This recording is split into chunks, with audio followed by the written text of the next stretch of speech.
We've reached the final month of the regular season. It's 6 games today between ranked opponents, starting with a top 15 matchup in the Big 12. It's Baylor and Oklahoma.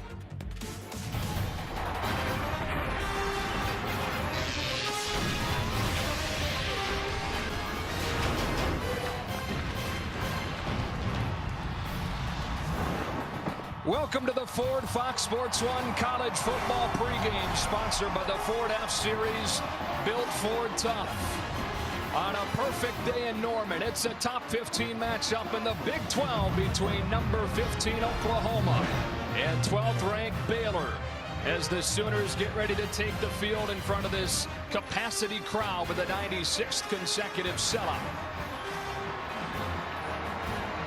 Built Ford tough. Welcome inside. Joe Davis, Joey Harrington, Chris Budden joins us in a moment. So this is the second week that we've seen the playoff committee's rankings, and it has fan bases all over the country stirred up, as you might expect. And we got a long way to go, but we sure will know a lot more after today. That's right, Joe. Today, 6 games between ranked opponents, and while no one's going to play themselves into the college football playoff, there are going to be 6 teams today that play themselves out. And if these 2 teams want to remain in the discussion, I believe it's going to happen on the ground. When you think of Baylor, you think of a high-powered offense, but Baylor's defense, led by defensive linemen Sean Oakman and Andrew Billings, actually ranked 8th in the country against the run, giving up less than 100 yards a game. They're going against Oklahoma's rush offense, led by freshman phenom Samaje Perine. This guy is fantastic. 510 total yards for Oklahoma against Iowa State last week on the ground. This game is going to be one in the trenches. All right, it's Oklahoma and it's Baylor, a top 15 matchup with Big 12 title and playoff implications from Norman on a perfect day on the other side of this break.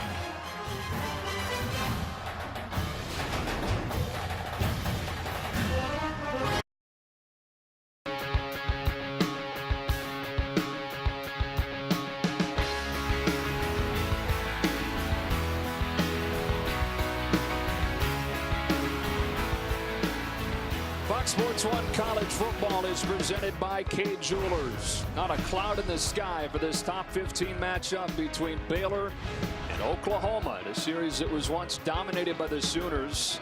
Oklahoma won the first 20 meetings in this series. It dates back to 1901, but Baylor has won 2 of the last 3, though has never won here in Norman. Oklahoma fans on the edges of their seats wondering about a couple of key injuries. And with answers, we check in with Chris Budden. Yeah, Joe, the Sooners were hoping to get 2 key pieces of their offense on the field today, but the Oklahoma coaching staff decided just within the last 15 minutes that leading wide receiver Sterling Shepard will not play today because of a groin injury. We watched him during warm-ups. He seemed like he was in good spirits early on, but about halfway through, you could tell he tweaked it and was in obvious pain and was just not the same during warm-up, so he will not play today. However, Keith Ford, their running back who's missed the last 5 games, they are going to try to get him on the field today. They watched him during warm-ups as well. We're hoping that he would be able to feel good when they cut, so he did feel well, so he is going to try and play today, which is good news to get an extra piece of this ground game back, considering they think the wind today will be up to 30 miles an hour, Joe. All right, Chris, so we're all set. Bob Stoops has never lost back-to-back home games. Remember, they lost to Kansas State the last time they were in this stadium.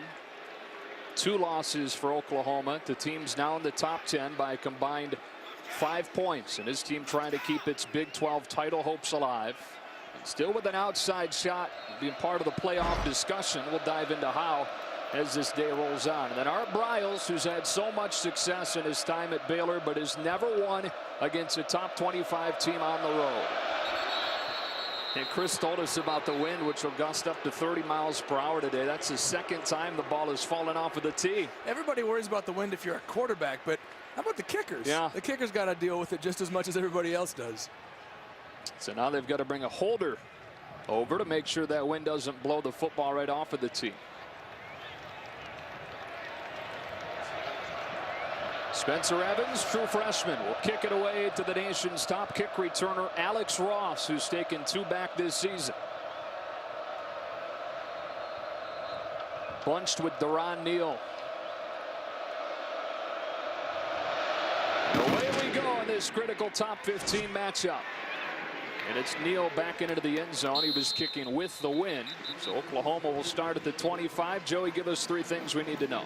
Well, Joe, last week, Trevor Knight for Oklahoma, we saw him emerge as a runner again, 146 yards against Iowa State. Will we see that kind of ground production again out of him?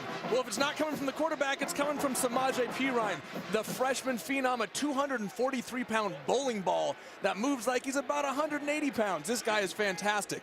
Baylor's defense is up to the task, though. Sean Oakman and Andrew Billings have played tremendous for the Baylor defensive line, ranking 8th in the country against the rush. Big 12's #1 run defense, and they held Oklahoma to its lowest regular season total on the ground last year. They start with a play-action pass, and Knight taking a shot for Bell, who can't pull it in at midfield. Running by Bryce Hager, and it's 2nd down and 10. Joe, everybody remembers Blake Bell, the Belldozer, the guy who built a cult following around the country as the quarterback who'd come in on short yardage and goal line situations for Oklahoma. Made an incredibly unselfish move, told the coaches, I'm going to go to tight end to help him out. It's really paid off for him this year. On 2nd and 10. First carry for Perine goes for a minimal gain. The true freshman gets a couple, and Andrew Billings, who you mentioned, makes the tackle. Guy having an All-American caliber season at defensive tackle. How about this guy, Samaje Perine, Big 12 second leading rusher after entering camp really as the 4th running back in this Oklahoma offense. Opening drive, 3rd and 8.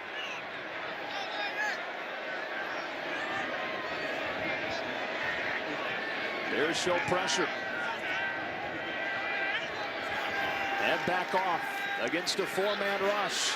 Knight running out of time and now running away. And getting a few, but it's 4th down.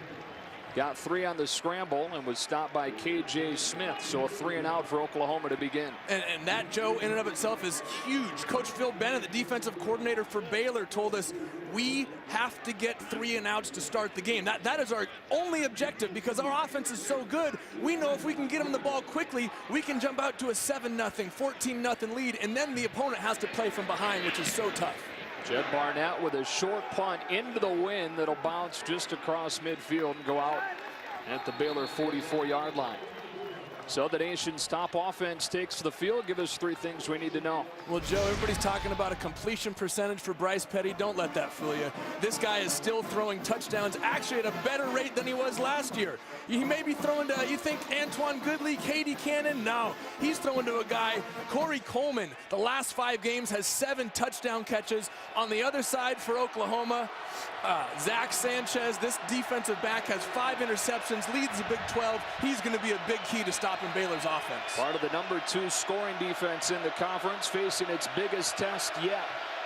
On 1st down, Petty's throw is too tall for Coleman. Guy that you just mentioned had 3 catches last week for a career-high 167 in the blowout win against Kansas.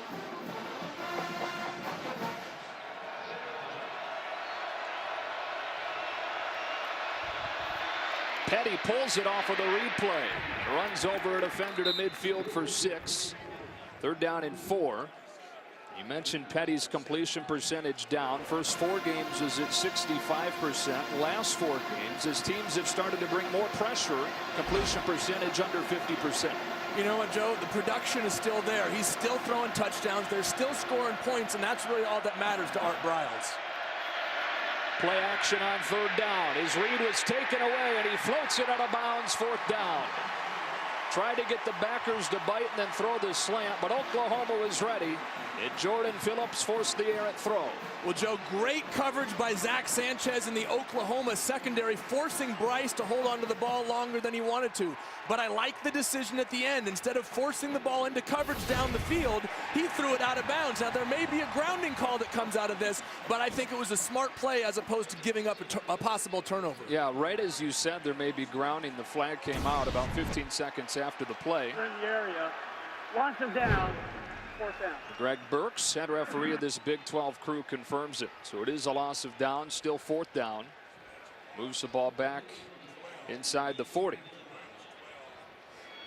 This is Spencer Roth, 4-year starter at punter. And Zach Sanchez will return punts with Sterling Shepard on the shelf today.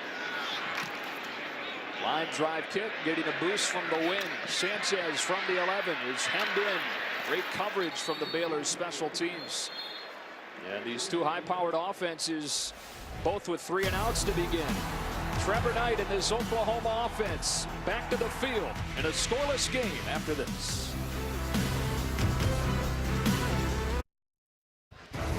Baylor and Oklahoma first met back in 1901, not again until 1973. Oklahoma won the first 20 meetings before Baylor got its first win in the series with a last-second throw from Robert Griffin to Terrence Williams. Last game here in Norman was won by Oklahoma, as all 11 of them have been. The Bears rolling Oklahoma on a Thursday night last year, 41-12. Here we are with the 24th meeting between these two teams, and once again it's a big one. Number 12 Baylor and number 15 Oklahoma. After a 3 and out, Oklahoma's offense on the field for the second time. And Keith Ford in the game at running back, taking the fake with a boot from Knight. Turns the shoulders and throws the comeback wide of Deron Neal, second down. And again, Sterling Shepard not playing today with a groin injury. The conference's top receiver, 3rd in the country. You lose really their only big-time threat on the outside. Yeah, Joe, this is huge for Oklahoma. I mean, after Sterling Shepard, you don't have a whole lot of production. You've got a lot of youth. A guy like Micaiah Quick, KJ Young. Coach Josh Heupel said those guys need to start playing well, and they need to start playing well quickly. Straight drop back, and they throw the screen. Micaiah Quick, the true freshman, into space for a first down. Coming off his best game, 8 catches for 56 yards with Shepard out against Iowa State last week. Well, I'll say that's playing well right there. Catching the screen, coming into the middle of the field. He did a nice job of staying behind his blockers and setting up the running path. Bubble screen thrown behind him. That's a live ball. And a good job by Quick to fall on top of it. They lose 4-5 on first down. True freshman out of Fresno, California. One of the top recruits in California last year. A ton of potential. The guy they're by necessity now having to work in with Shepard out of the lineup. He's going to find his way into the lineup one way or another. Had in a limited role before last week, but really taking advantage of Shepard being out. Second down, 16. High snap pulled down, and Trevor Knight off of the pull read. Able to get across the 30. And Ryan Stewart, Baylor's second leading tackler, has him after 7, 3rd and 9. Joe, Trevor Knight did a really nice job of reading the unblocked defender right there. Number 11, Taylor Young, coming off the edge for Baylor. Trevor Knight sees it, fakes the ball to his running back, sees Taylor Young crash down, keeps it around the edge for a nice gain. All kinds of time. It's almost intercepted.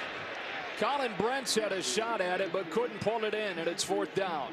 Boy, all day for Knight to throw. Well, great protection by that big offensive line for Oklahoma, but Trevor Knight needs to see Colin Brent sitting right there in his throwing lane. Sometimes it's tough to see over those big guys. Tyrus Thomas 6'5", Darrell Williams 6'6" in front of him. You got to find your lane and deliver the ball. You have to see what the defenders are. Second punt for Jed Barnett. He hit it only 28 yards his first time. This one a perfect spiral back to the 20. And a fair catch taken by Levi Norwood and a punt of 49 yards. Bryce Petty, reigning Big 12 Offensive Player of the Year, back to the field with the nation's top offense in a scoreless game after this. 7 national titles, 5 Heisman winners. Pretty cool trophy room here in Norman. Few of those Heisman Trophy winners back in town today. This top 15 matchup between Oklahoma and Baylor. Joe Davis, Joey Harrington, Chris Butt. Memorial Stadium, Owen Field. Picture perfect day for football. The Baylor's offense, with a 3 and out its first time, comes back out with a drive starting at the 20.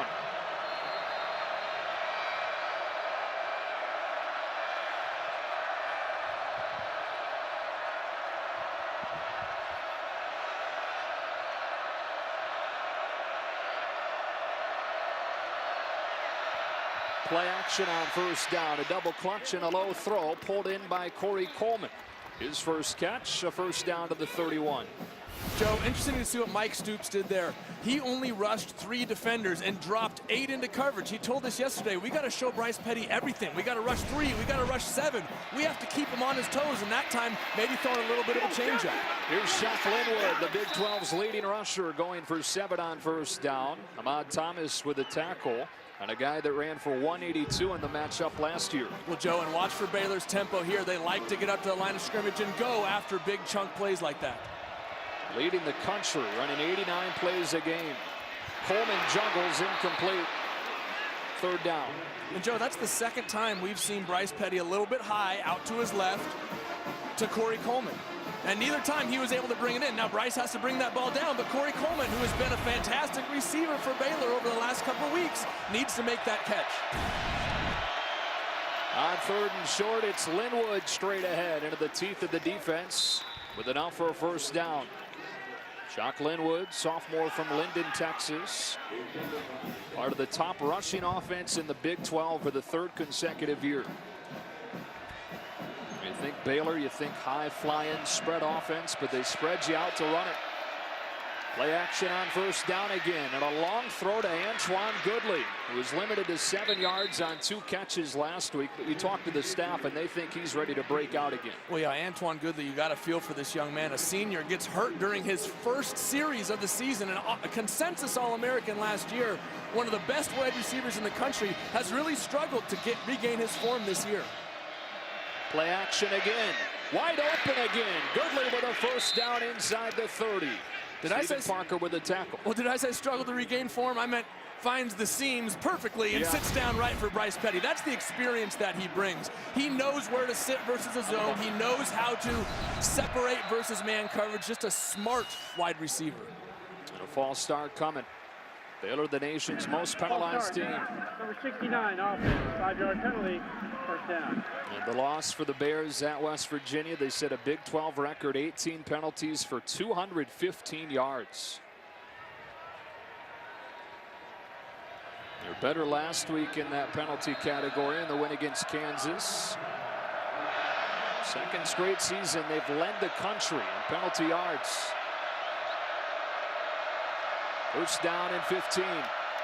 And a fumbled snap. Linwood tries to fall on it.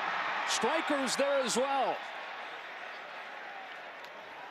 And Linwood did get back on the ball. 2nd down. Joe, sometimes when you run these option plays, you take your eyes off the ball just for a moment because you're looking for an unblocked defender. That time, Bryce Petty, a high snap, takes his eyes off the ball for just a second. Good thing Shock Linwood was there to fall on it. 2nd and 17. Petty well protected to the sideline, and it's Goodley again. Make that Katie Cannon. Katie Cannon, the true freshman, with his 1st reception. And it'll be 3rd down and 4. And how about Bryce Petty sitting in the pocket? He started all the way on the left, worked his way across the entire field to find Cannon on the right sideline. Nice patience in the pocket. Linwood dancing his way for close to a 1st down. Dominique Alexander, leading tackler for Oklahoma, has his 1st stop, and it's 4th down and 1. Well, Joe, don't be surprised to see Baylor get up and go here. They like to do this on 4th and short. Evan Phillips slow getting out of the field, but the officials make sure Oklahoma has time to sub. And Jordan Phillips is in. Out comes Ndulaway. And now a timeout taken by Baylor. They go for it as many times as anybody in the country. This will be the 27th 4th down attempt for the Bears if they do in fact go.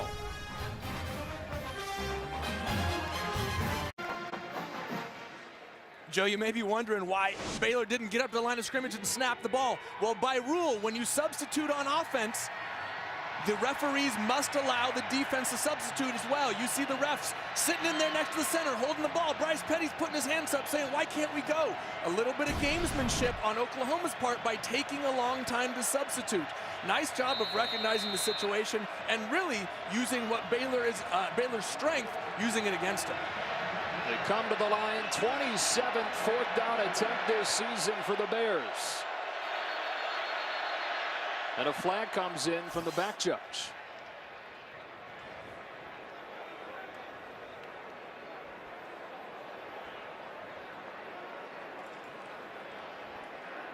illegal substitution. Oklahoma, 12 men on the field. Wow. Snap was imminent.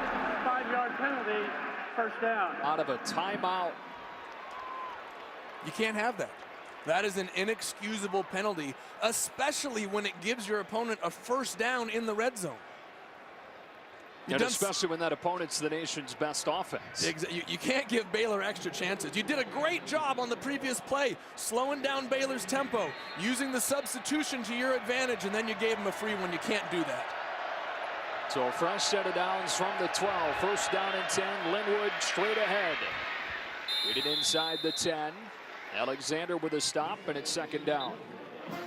Baylor in the red zone last week, Joey, 5 touchdowns in 10 trips. They got to be better than that.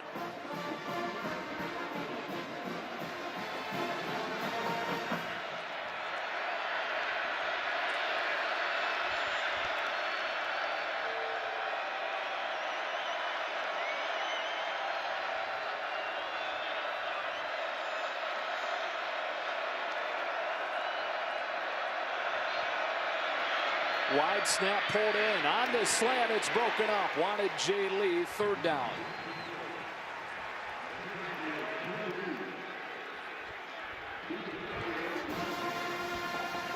Joe, I'm a little bit surprised by the tempo or the lack of tempo by Baylor right now. I know you want to choose the right play, but they stood there for a long time looking to the sideline. There seemed to be a bit of indecision on the Baylor coaching staff as to which play they should call against this defense. Pressure coming. Petty in trouble and sack. Outside the 15-yard line. Oklahoma dials up the blitz and gets home with a sack for Dominique Alexander. Fourth down. Joe, Mike Stoops told us that we're going to bring 8 and we're going to bring 3. We're going to bring it all. We're going to show it all to Bryce Petty. And that time, they simply got home. He had 2 routes breaking open across the middle of the end zone, but he simply didn't have the time to get it there. Nice job by Oklahoma dialing up a blitz to beat the protection of Baylor. So the field goal team comes out. Chris Callahan to attempt it. What a stretch Callahan's going through. Started the season 1 for 6. He's hit 10 in a row since. From 34 with the win, pokes it through, and Baylor with the game's first points. So Oklahoma gets the sack on third down to force the field goal attempt, and in a 3-0 game, the Sooners offense back in the field when you come back. Fox Sports 1 College Football is presented by K Jewelers back here in Norman. Midway through this opening quarter and a 13-play drive capped by a Callahan field goal to start the scoring.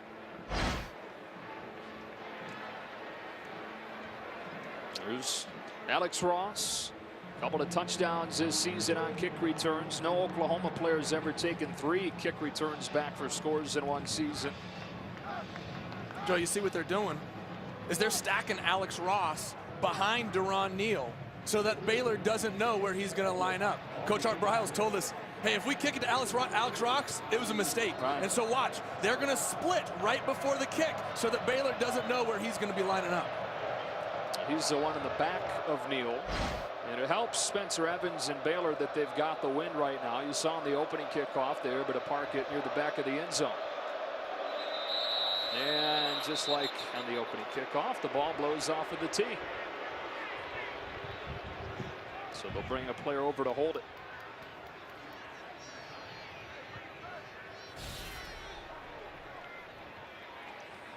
Baylor trying to boost that playoff resume. They're 9th out of the 1-loss teams coming into this weekend.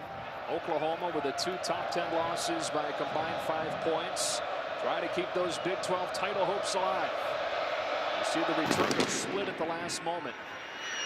And it will be Ross with a chance to bring it back. Alex Ross with some room across the 35 on a return of 33. Let's check it with Alan Massengale for a Lowe's Never Stop Improving game break. Number 20, Georgia at Kentucky. Bulldogs coming off that bad loss to Florida last week. Georgia's Hudson Mason 15-yard touchdown pass to Chris Conley. Georgia now leading 21-0. Back to Joe and Joey in Norman. All right, Alan, 3-0 game here. The Bears getting a field goal on their last drive. Oklahoma's offense which had one of the best yardage totals in program history last week, struggling to get going through 2 drives. The starting field position here from the 36.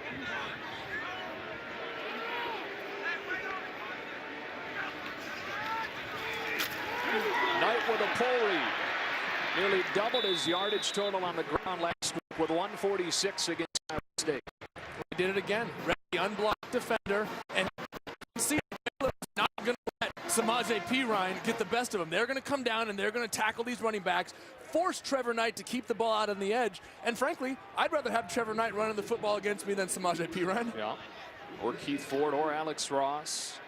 Maybe the best combination of young running backs in the country.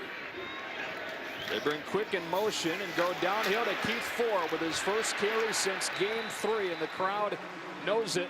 He had 6 touchdowns in those 3 games and then suffered a fractured leg. It was a game time decision coming into this one. They liked the way that he was making cuts and warm-ups, and with his first touch since the opening month. They get to him on first down. Knight to the outside. Deron Neal, second leading receiver, having a career year for the Sooners. Into Baylor territory for the first time. Well, just a nice little hitch route on the outside by Deron Neal. Quick play action by Trevor Knight in the backfield to hold the linebackers and allow him the space to throw the ball outside. Ford again into the arms of Taylor Young to the 41-yard line. It's a guy that was the #1 running back in the depth chart entering the fall. Boy, of the guys in his stead picked it up in Perine and Ross. Move him into the slot, quads into the wide side. Knight off his back foot, lobbing one down the sideline, incomplete. Wanted quick, just out of his reach, and it's second down. Joe, and I'm not sure that Micaiah Quick didn't get held coming up the sideline here. Watch, he's going to be on the inside of the slot here, right out to the sideline, then take it up. I'm not sure you couldn't call a penalty on that. Colin Brandt's getting his hands on Micaiah Quick. Maybe a little bit too much contact for me. You saw the official's hat was off. It was going to be illegal touching anyways, because he'd gone out of bounds without being forced out. Knight scrambling away from the blitz with his eyes downfield. Will take off with a first down and more. Hurdles his way inside the 25 and brings this crowd to life with a first down.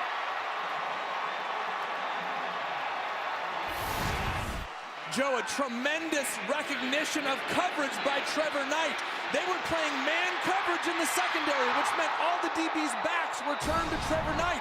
They couldn't see him running. So as soon as he broke contain by the defensive ends, he had nothing but green grass. Great read by Trevor Knight.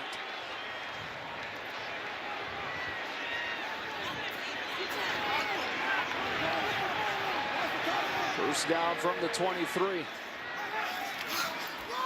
Perine, big hole, but he got tripped up. Boy, Taylor Young saved the touchdown, just barely getting a piece of the freshman. And that is not a play that you think Samaje Perine is going to go down on. A 243-pound bowling ball in there generally does not get tripped up by little finger tackles like that. Still able to get 6. Second down and 4.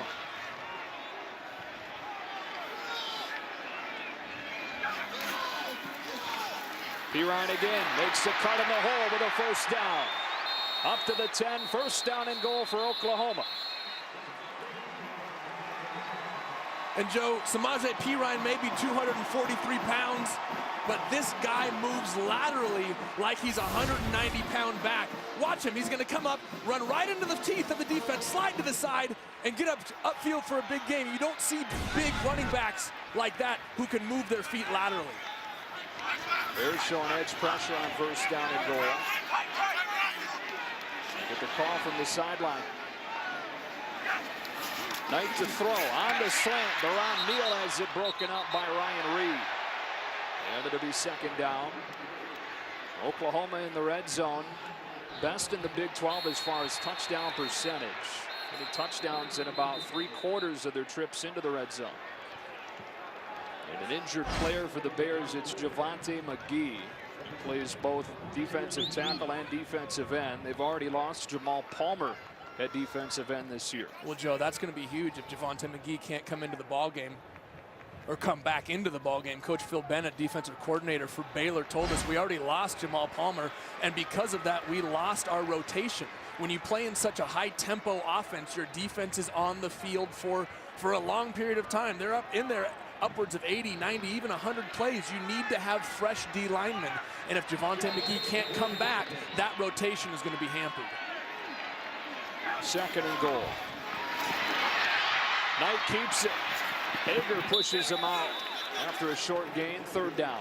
Well, Joe, you saw the adjustment right there by Baylor.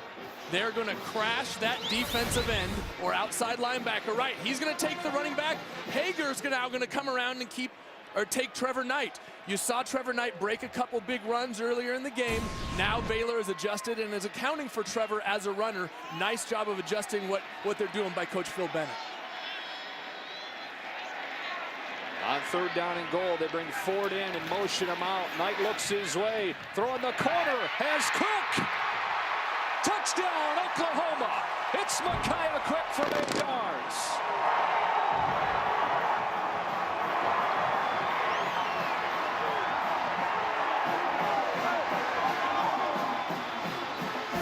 The freshman's first career score has Oklahoma in front. Well, Joe, Josh Heupel told us these young receivers are going to have to come up big in the absence of Sterling Shepard. A ball that was not perfectly thrown, but high enough to give his receiver a chance. Way to go up and make a high catch by young receiver Micaiah Quick, a 6-foot receiver going up and making the catch of a 6'4" guy. Michael Honeycutt, last time he attempted one into these uprights, he missed it wide in that 1-point loss against Kansas State. Trevor Knight bringing this crowd alive, climbing the ladder for a 1st down in the hurdle, and then on 3rd and goal, finding Quick for the touchdown and a 7-3 lead for number 15.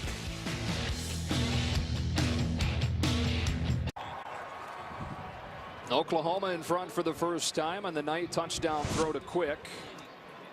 Was early start time. We see some early start times. We get to travel around, see some awesome places. A lot of places for the noon Eastern games. You worry about what the crowd's like to begin, but this place was loaded up with more than 80,000 when we kicked. Does that surprise you, though? What, 96 No. straight sellouts here in Norman? Bob Stoops has this program rolling, and the fans absolutely love their football here. Yeah, that 96 consecutive games with a sellout corresponds with the beginning of the Stoops era back in 1999. They're 89-6 in the stadium. Includes 11-0 against Baylor. That one drops inside the 5, and it's picked up by Norwood, who gets hit shy of the 15 and dropped. Gastelum, Caleb Gastelum with the tackle on special teams. What a huge day in college football this is, with 6 games between ranked opponents. This one starts it off. Notre Dame and Arizona State coming up at 3:30. Huge one on Fox tonight between Kansas State and TCU. Of course, a big one in the SEC, Alabama, LSU, and a big one in the Big Ten as well, with Ohio State and Michigan State. Wrap it up with the top 25 matchup in the Pac-12, Oregon and Utah. Well, we started all off with number 12 Baylor and number 15 Oklahoma midway through this first quarter.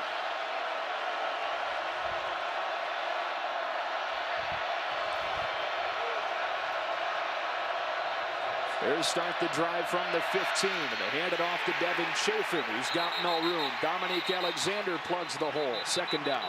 Joe, this Oklahoma defense is feeding off the crowd right now. You see big Jordan Phillips there getting this crowd hyped, raising his hands. They need a leader. They need some bravado. This crowd can help bring it. Alexander with another stop there. Leading tackler for this defense. Baylor with a tempo, right back on the ball, and another wide snap pulled down. Long throw to Corey Coleman is caught for a 1st down. And Joe, you think about the wind in quarterbacks, you think about the wind in kickers, you rarely think about the wind and shotgun snaps. That's the 2nd time we've seen the ball drift to the right for Bryce Petty. He's had to make an adjustment twice now. The first one was a fumble deep in the red zone. Toss play to Chafin. Couple of blockers in front. Uses his speed to get to the edge for 5 yards. Devin Chafin, career best 112 yards last week. Joe, watch the ball on the snap here. It's going to sail high to his right. Ooh, I don't know if that had anything to do with the wind, though. Yeah, you know. I see what you're saying. But it did happen on the previous drive, down in the red zone. Right. The fumble for Bryce Petty. It's hitting him high right, and you got to think the wind has something to do with it. Chafin again. That time the edge was sealed. And dropped for no gain. Ahmad Thomas in there with Matt Diamond, and it's third down.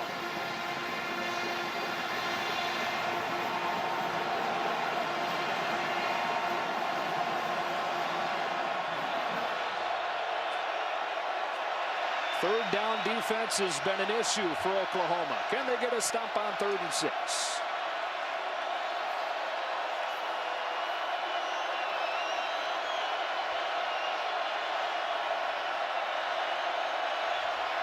Sooners bring 5. Petty, wide side of the field, pulled in by Goodley, or Cannon for a first down.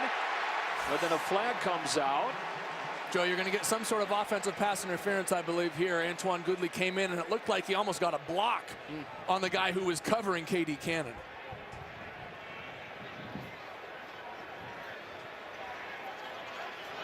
Greg Burks talking it over as things get a little bit chippy.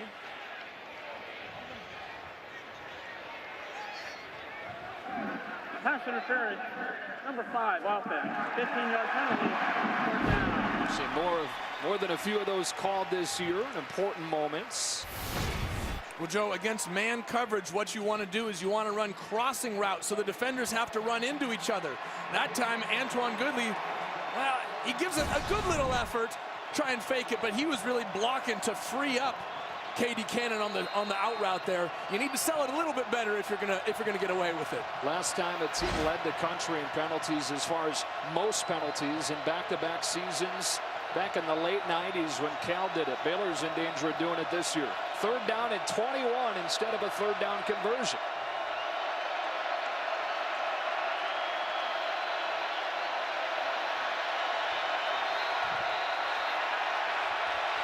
And a timeout taken by the Bears. Timeout. Baylor. Their second half. 30 seconds timeout. Already the second one used by Art Briles. Back to Norman in 30 seconds. Art Briles forced to use his second timeout already. This crowd making noise in front of a third down and 21. All the success that he's had in his time at Baylor. But he's never won a top 25 road game. And in fact, Baylor has not won a top 25 true road game since 1991. And Joe, frankly, I think that's part of the holdup of people putting Baylor higher in the rankings. They're relying too much on history, what's happened in the past. But this Baylor program is moving forward. And frankly, right now, they are one of the best teams in the country. On third down, Oklahoma drops 8 into coverage. Petty running out of time. Extending the play with his eyes downfield. Dangerous throws, incomplete. Jarred out of the hands of Fuller, and it's fourth down. Joe, it looked like a dangerous ball, but Clay Fuller, had all sorts of room there in the middle of the field. Missed a lot of time to start the season, but he needs to make that catch, and it would have been a huge third down conversion for Baylor and really taking this crowd out of the ballgame. And instead, Oklahoma's in position to get really good field position here. And using the wind, the first punt from Spencer Roth went 51 yards. This one's off the side of his foot. Sanchez has nobody in front of him, but will let it bounce and roll up to the 46-yard line. Oklahoma scored a touchdown on its last drive. And now the Sooners to take the ball with great field position. Now tonight, the UFC returns to Fox Sports 1 with an epic night of fights from Brazil, including a light heavyweight showdown between 9th-ranked Shogun Rua, 10th-ranked Ovince St. Preux. UFC Fight Night tonight, 10:30 Eastern. On Fox Sports 1, streaming live on Fox Sports Go. Another matchup between ranked opponents on a day full of it. 7-3, Oklahoma in front. This offense back out there. 4th highest yardage total in program history last week against Iowa State. But that's Iowa State. This is Baylor, one of the conference's best defenses. This drive begins with Ford straight up the gut. Inside the 30 with a first down on a run of 20. Joe, what having Keith Ford back in the lineup allows you to do is just get a roll of backs. Keith Ford, Samaje Perine, Alex Ross. You keep them all fresh and you keep Baylor on their heels. And it's Ford again, cut down by Taylor Young. Solid gain on first down for the sophomore from Texas, who's been out for several games with a leg injury. Had 6 touchdowns in the first 3 games before he was hurt. That's okay. Not bad, right? They didn't have to rush him back because P. Ryan and Ross have been so good.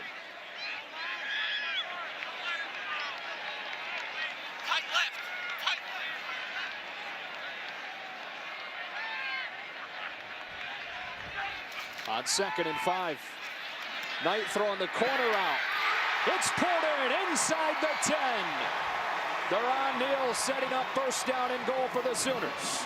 And Joe, Trevor Knight, who's received so much criticism for making a couple poor throws this year, delivers a strike to the outside on a corner route. He could not have put that ball in a better spot for Deron Neal. Fantastic recognition of coverage and great delivery of the ball.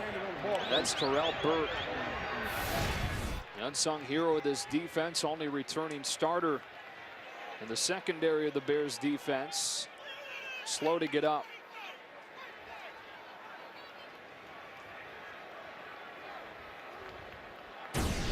You don't want to speculate, Joe, but you hope it's just Terrell Burt getting the wind knocked out of him there, landing on top of Deron Neal as he came down.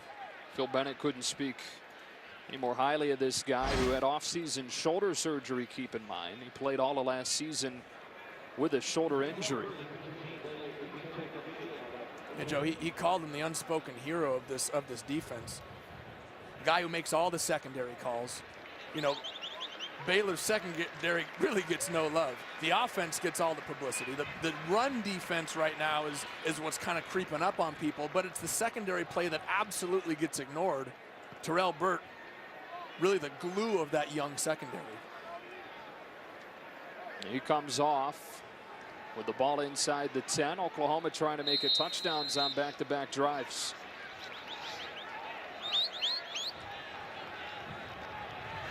It's replaced by Alfred Pullum, a redshirt freshman. Back end.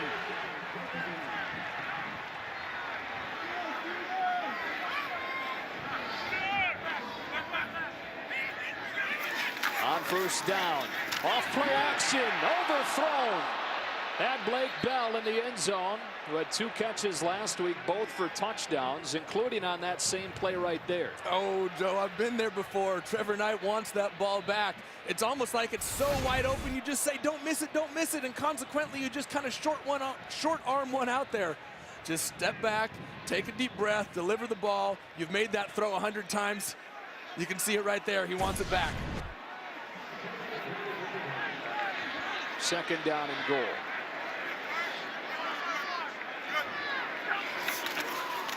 It's Ford. Now it's pulled, and it's Knight. Stopped by Hager. 3rd down. Joe, don't be surprised if you see Coach Phil Bennett dial up a big blitz here on 3rd down. He likes to bring pressure in the red zone against TCU and Trevon Boykin, another running quarterback here in the Big 12. Every single time they got into the red zone, he was bringing the house. Don't be surprised to see that against Trevor Knight right now. Burt back in the game, and there they are, Joey, showing blitz. On 3rd down and goal, pressure picked up into the end zone.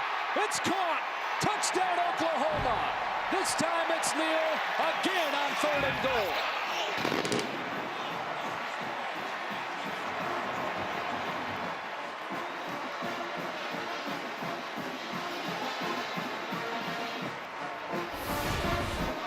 Joe, watch Keith Ford come across and make the key block here to give Trevor Knight the time to throw this football.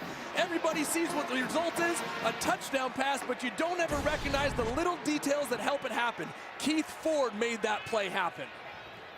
And so is Sterling Shepard not playing with a groin injury. Touchdowns from Micaiah Quick and Deron Neal. It's one of the questions we had off of the top. Who would step up in Shepard's place? The only receiver that entered the season for Oklahoma with a touchdown in his career. He counts for just under half of the receiving yards on the season. Honeycutt's extra point is good. Couple of touchdowns on 3rd and goal from Knight. And the Sooners in front of the Bears 14-3. Back in 30 seconds.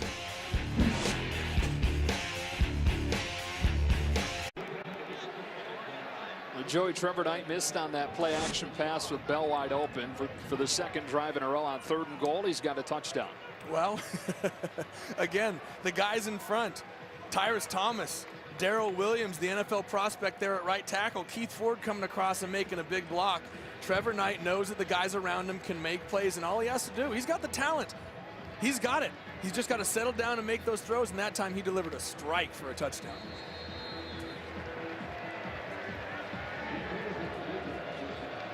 Chafin back to return this one, which will be kicked into the wind by Nick Hodgson. He leads the country in touchbacks. It'll be hard to drive one into that wing. Here's Chafin from the 10. And Baylor will begin at the 25-yard line. Bryce Petty, following that blowout win against Kansas last week, had one thing on his mind. Bryce, what are some of the positives that you take out of this game? You got to win. Ready for OU? Yep, just ready for OU. No, just ready for OU.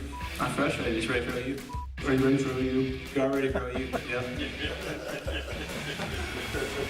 I think the remarkable part about it is that is so uncharacteristic of him. Such a wonderful young man who's always so willing to give a great answer, but that speaks to his focus. He wants to win this Big 12 championship, and he knows it's going to go through Norman. Somebody asked Bob Stoops about it this week. He said, well, we're ready for Baylor. Off play action and a miscommunication. We've seen this much more often over the last few weeks as teams have started to pressure Baylor more. Well, Joe, I think there's a lot of things that go into it. One, teams are bringing pressure, so you have to think on your feet. But two, they have had a lot of receivers that were injured to start the season. Guys who really missed the first 3 games, Antoine Goodley, Clay Fuller. These guys have been, Corey Coleman, they've been out of the lineup, and you need that time to work on that.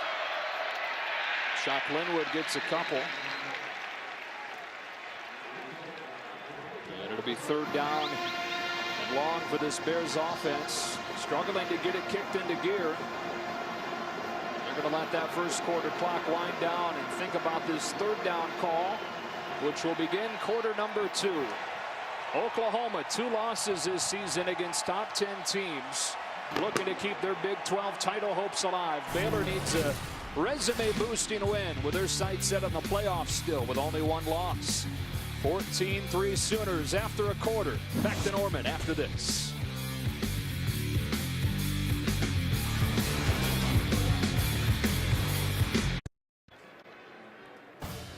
Fox Sports 1 College Football is presented by Kay Jewelers. Oklahoma with a couple of 3rd down and goal touchdown passes in that first quarter and a 14-3 lead over Baylor, which begins this second quarter with a 3rd down. Only 1 for 4 on 3rd down today. Looking at 3rd and 7 here.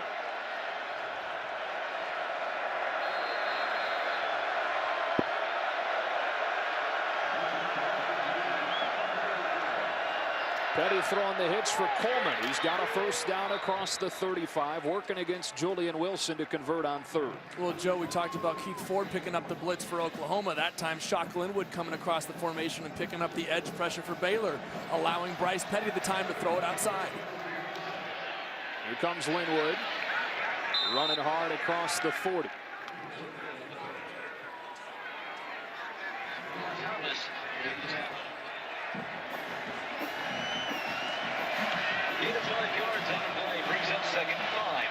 Petty throwing the hitch again.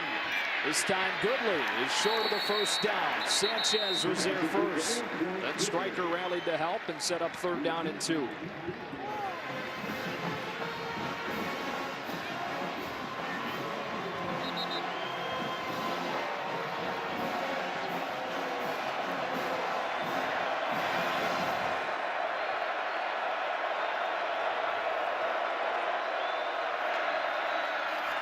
Linwood makes a cut in the hole. He's close, but it looks like he's spotted just short. And so it'll be 4th down for the Bears. I feel like a broken record saying it, Joe, but don't be surprised if Baylor goes for it on 4th down. This is not a situation where most coaches have the guts to do it, but Art Briles is one of those guys who will pull the trigger and say, you know what, I trust my offensive line, I trust my quarterback to make the right decision, and I think we can pick up a half a yard. They go out of the gun on 4th down and less than 1. Linwood straight ahead for a first down. Running over the left side of the line with Drango, Muir, and Fuller. Striker with a stop as Baylor converts. So you're seeing so many more coaches now make the decision to go for it on 4th and short.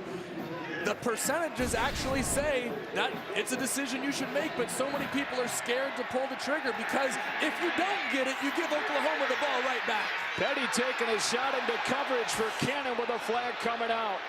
And Quentin Hayes is going to get called for pass interference, trying to defend the freshman.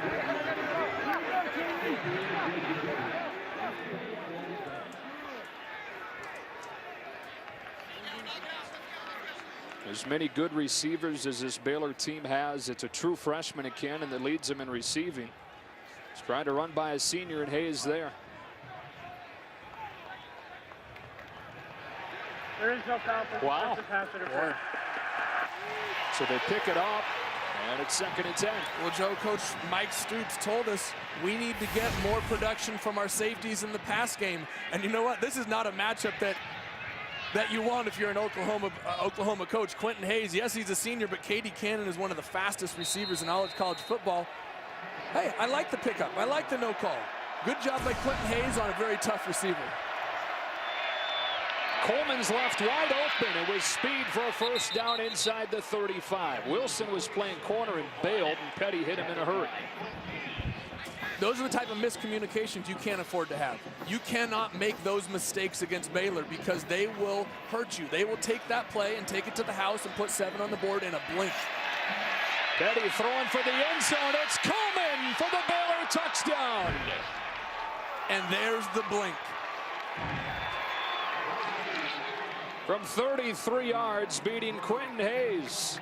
The Bears back within a score. Joe, Baylor is better than anybody in the country of taking advantage of momentum and taking shots down the field. You can't let them get in a rhythm because they'll go deep on anybody. They'll go deep on anybody at any time, and if you allow them to chunk away and get your defense thinking that they got to play tight to the line of scrimmage, they're going to run right by you just like they did. Nice throw, nice catch by Corey Coleman. Petty's 2nd in the country in yards off play action. Collected a few more there. Callahan on for the extra point.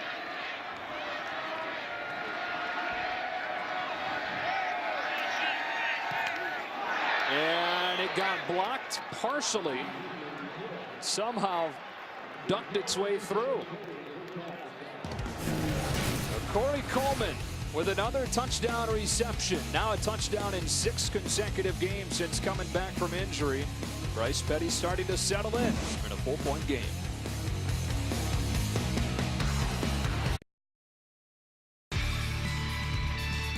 Back at the University of Oklahoma, founded back in 1890, 1 year after Norman was established as a town. A beautiful day for football. Really perfect football weather. If you can get rid of the wind a little bit, but the temperature in the high 50s. You would want to get rid of the wind. Mr. Strong Arm Joey Harrington over here. It's the fall. It's football weather. This is perfect. Get a little breeze. The breeze hasn't necessarily slowed the passing games. 3 touchdowns in this game, all coming through the air. Now watch out here as Evans has to kick into the wind with Ross waiting back. And they chip it away from him, so it'll be Deron Neal. Instead of fair catch taken by one of the up men at the 25. It's checking with Allen for a game break. Number 24, Georgia Tech at NC State. NC State quarterback Jacoby Brissett scrambles up the middle, flips into the end zone for a 15-yard touchdown. Extra point no good. Wolfpack now lead 13-7. Back to Joe and Joey and Norman. Don't think he got quite as high up in the air as Knight did on his hurdle a couple of possessions ago. I don't think anybody can. My goodness. We didn't give that enough credit. That was a high jump worthy hurdle right there. Maybe Edwin Moses. Oklahoma touchdowns on back-to-back drives, beginning this one from its own 25. It's Pirine. Tripped up. check in with Chris Button. Joe, Baylor athletic training staff still working on defensive end Javonte McGee. He's dealing with a stinger. However, their team doctor told me that he will be okay and he will be back for the rest of this game. That's good news for Baylor, Chris. Thanks. We talked about the lack of depth up front with Jamal Palmer already going out with a knee injury a few weeks ago. That's hurt their rotation. As they play so many up-tempo teams, and depth up front so important on defense. All 11 men within 5 yards of the line of scrimmage for 2nd down and 8. Knight throwing a speed out, quick juggles and catches and makes Burt miss for a 1st down.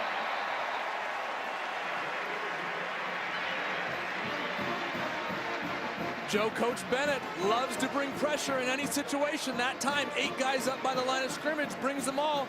Trevor Knight saw it, got it out to his receiver quickly in the flat. Nice recognition of what Baylor was doing and knowing where to attack him.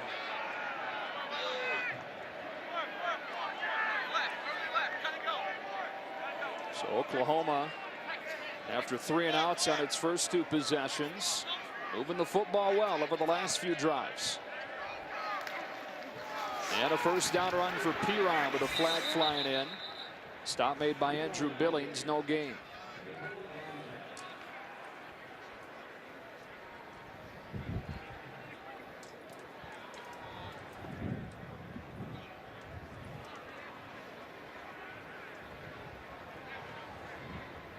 Illegal formation, offense, more than 4 in the backfield. 5-yard penalty, 1st down. So that'll move them back 5. 1st down, 15 now for the Sooners. Julian Wilson walking off. Starting corner for Oklahoma, walking off with his hand being braced by one of the athletic trainers. Dealing with one of the nation's top offenses in Baylor. Can run great receiver after great receiver at you. On a quarterback draw, it's gobbled up, and Knight dropped in the backfield by Blackshear, part of this talented defensive line for the Bears. One of the unsung heroes on this Baylor defense, Bo Blackshear, a junior, has really been here through the transformation of this defense. Just pushes his way into the backfield and makes a nice solo tackle. Just overpowering the offensive line for Oklahoma. Nice play. Overpowering one of the nation's biggest offensive lines. Average 320 pounds per man up front. 2nd and long, twist gets picked up. Knight gets picked off. It's Bryce Hager. Inside the 10, stays on his feet and dives. They spot him down at the 1. Bryce Hager with his first career interception, returned 35 yards to set up 1st and goal. Joe, a big play made by a big-time senior. We saw it earlier in the ball game. Trevor Knight throwing a ball across the middle. He didn't see the defender. Colin Brents wasn't able to make the interception that time. Bryce Hager couldn't help but catch it. It hit him right square in the face mask. Nice play by the Baylor defense, setting up the offense for a big play on the road. And they are going to review this to see if he did indeed get in. The official was not in line with the pylon to see, so really the best he could do was guess from where he was. So they will take a look. Bryce Hager, 2-time All Big 12 performer, had a groin injury last year that cut the end of the season short for him. Missed the last 4 games, but back in a big way for this defense. And Joe, I'm not sure that Bryce doesn't. Well, he lays on the top. That's what I was going to say, laying on top of the Oklahoma player there. Stretches out with his right arm. Does his left elbow hit? There. But again, the call on the field is that he's down inside the 1. You need indisputable video evidence to overturn it. Let's check in with Mike Pereira. Mike, what do you see on this one? Well, I'll tell you, I think the ruling on the field has to stand. Joey pointed out perfectly, the elbow hits the ground, and it's before the ball breaks the plane. And even though the ball did come loose, it was after the elbow came down. So I don't think there's anything they have here that they can overturn it. The ruling on the field stands. 1st down, Baylor. We appreciate it, Mike, and you're exactly right. Call does stand. Mike's always right. Yeah, rare that he gets one wrong. Either way, 1st down and goal for the Bears, and Trevor Knight, who's thrown pick 6s in each of the 2 losses for Oklahoma this year. Nearly throws one there. First down and goal for the Bears with a chance to jump back in front.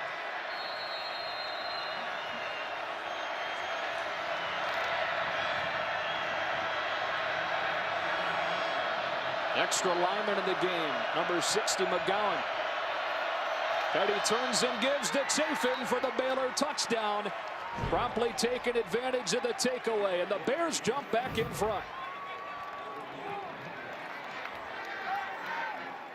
Joe, you mentioned it, number 60, Laquan McGowan. They used him last week as a fullback. And look, he's not your average fullback. They list him at 390 pounds, but this guy's a biscuit over 400. He clears the path going into the end zone for Devin Chafin. Great use of your personnel. Nice block by McGowan, helping his running back into the end zone. So Chafin has the Bears back in front with a couple of quick touchdowns. And Callahan, prettier this time. Last time he barely snuck it over the crossbar. Bryce Hager comes up with the interception, sets him up with first and goal inside the 1, and one play later, it's Chafin plunging into the end zone for the Baylor lead.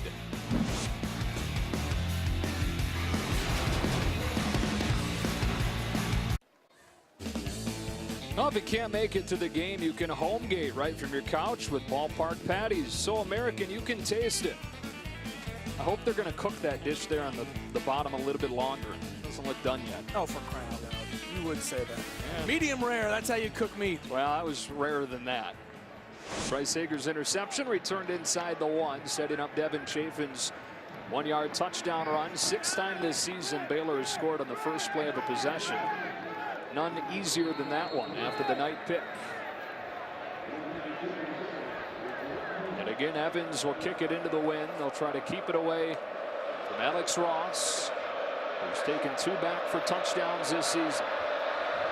They chip it away, and it falls inside the 30 and bounces into the hands of Neal. He's up to the 32-yard line. We'll look at our stat comparison brought to you by the Lincoln Wish List sales event. This Oklahoma offense, second best rushing offense in the conference. They ran for more than 500 yards last week against this Baylor defense now, which leads the conference in rush D. So far today, Oklahoma 76 yards on the ground on 16 attempts. Yeah, you'd never think that Baylor was the best rush defense in the Big 12. I mean, so much publicity goes to the offense, and Bryce Petty and Antoine Goodley and Shock Linwood. But guys like Sean Oakman, Andrew Billings, Bryce Hager have done a fantastic job for Baylor this season, shutting down opponents' rushing attacks. See how Knight bounces back after the pick. They swing it to Ford. He gets a block. And that Baylor defense rallies after a short gain. Trevor Knight, the Big 12 Player of the Week after his 6 touchdowns last week. Remember, he was a Sugar Bowl MVP, and that created this giant height machine around not just Knight, but this entire Baylor team. You wonder if it was a bit unfair, the amount of pressure that was put on him, largely because of what he did in that one game. On 2nd and 9. Off play action, well protected, taking a shot, and has Quick. Micaiah Quick inside the 15. Ball comes out after the play on a gain of 55 yards. Well, Joe, you mentioned how Trevor Knight would respond from the interception. I love what Josh Heupel said about playing quarterback. He said, it's not about being perfect. It's about responding from your mistakes. And that time, Trevor Knight threw an interception on the previous possession, comes back and delivers a strike for a big gain for Oklahoma. Nice job by the young quarterback managing the situation and stepping back in and throwing a perfect ball for Oklahoma. And Josh Heupel also told us while those expectations might have been a bit unfair, it's reality when you're the quarterback at Oklahoma. First down from the 13. It's Ford inside the 10 with a flag coming in. Flag comes in the area of holding.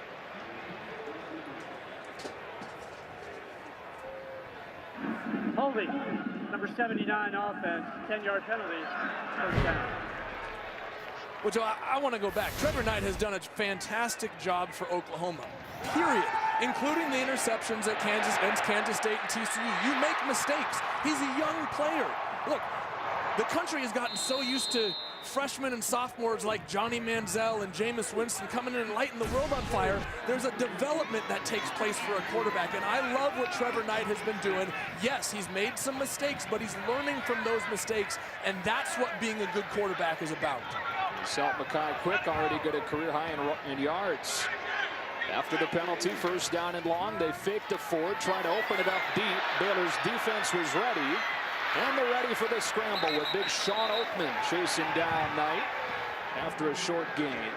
First time Oakman has made a tackle in this game. And Joe, you see Trevor Knight getting up a little bit slowly there. Remember, a couple weeks ago against Kansas State, went out of the ball game with a left shoulder injury. That doesn't go away. Just because there's another game the next week doesn't mean your shoulder automatically feels great. Trevor Knight is going to be dealing with that for the entirety of the season, and I love the fact that he's gutting it out and playing tough for his team. Second down and long for the Sooners.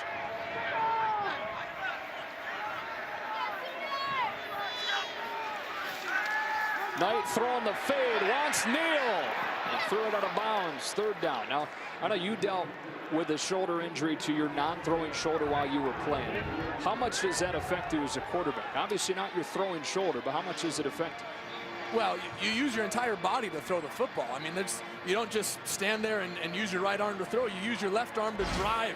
You use your hips to push off. Your feet, to give yourself a good base. Your entire body goes into your throwing motion, so it absolutely affects you when you throw the ball. First injured it in the Bedlam game last year, then re-injured against Kansas State a couple of weeks ago.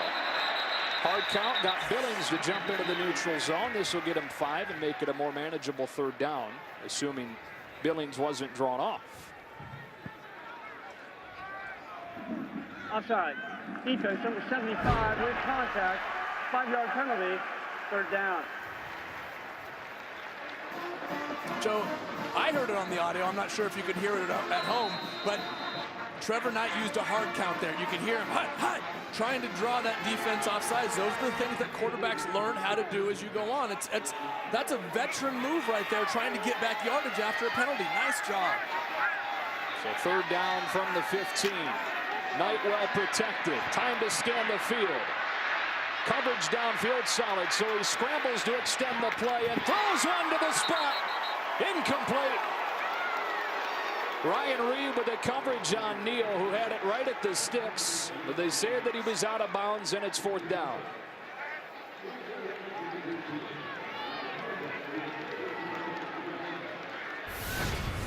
Joe, nice job of Trevor Knight extending the play and keeping your eyes downfield, but also credit the Baylor secondary for the length of coverage. He sat back there for 5, 6, 7 seconds. Oh, and did he get a foot in? It looked like it, but did he lose the ball at the end? Looks like he may have lost the ball. Previous play is under further review. So we're going to get a few more looks at this. I think he got a foot down, but did he complete the process? Well, you have the key right there, Joe. Foot comes down. Let's look for it. One right there. It looks like he got that back foot down. But you got to complete the process, like you said. Maintain possession of the ball through contact with the ground.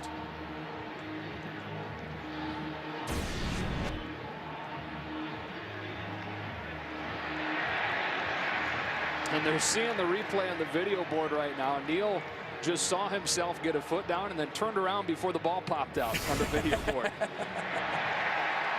And they pausing it on the video board with his foot down.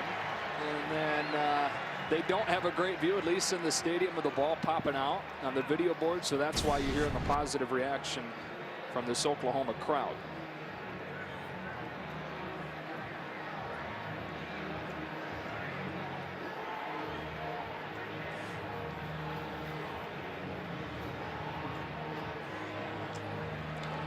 Well, Mike, are we thinking along the right lines here as we're bringing Mike Pereira in L.A.?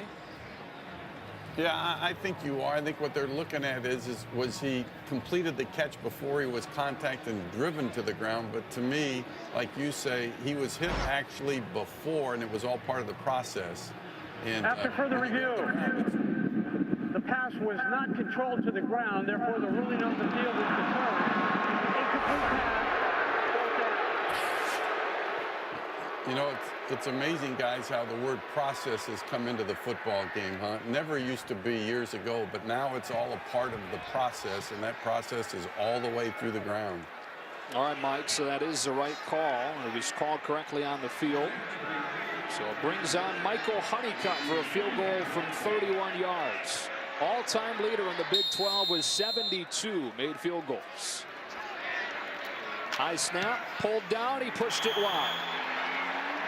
And Michael Honeycutt, who was the scapegoat in the loss against Kansas State, missing from 32, missing from 19, getting an extra point block.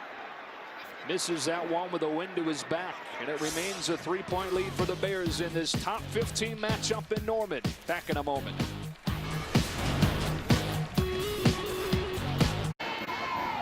Fox Sports 1 college football is presented by K Jewelers. 17-14.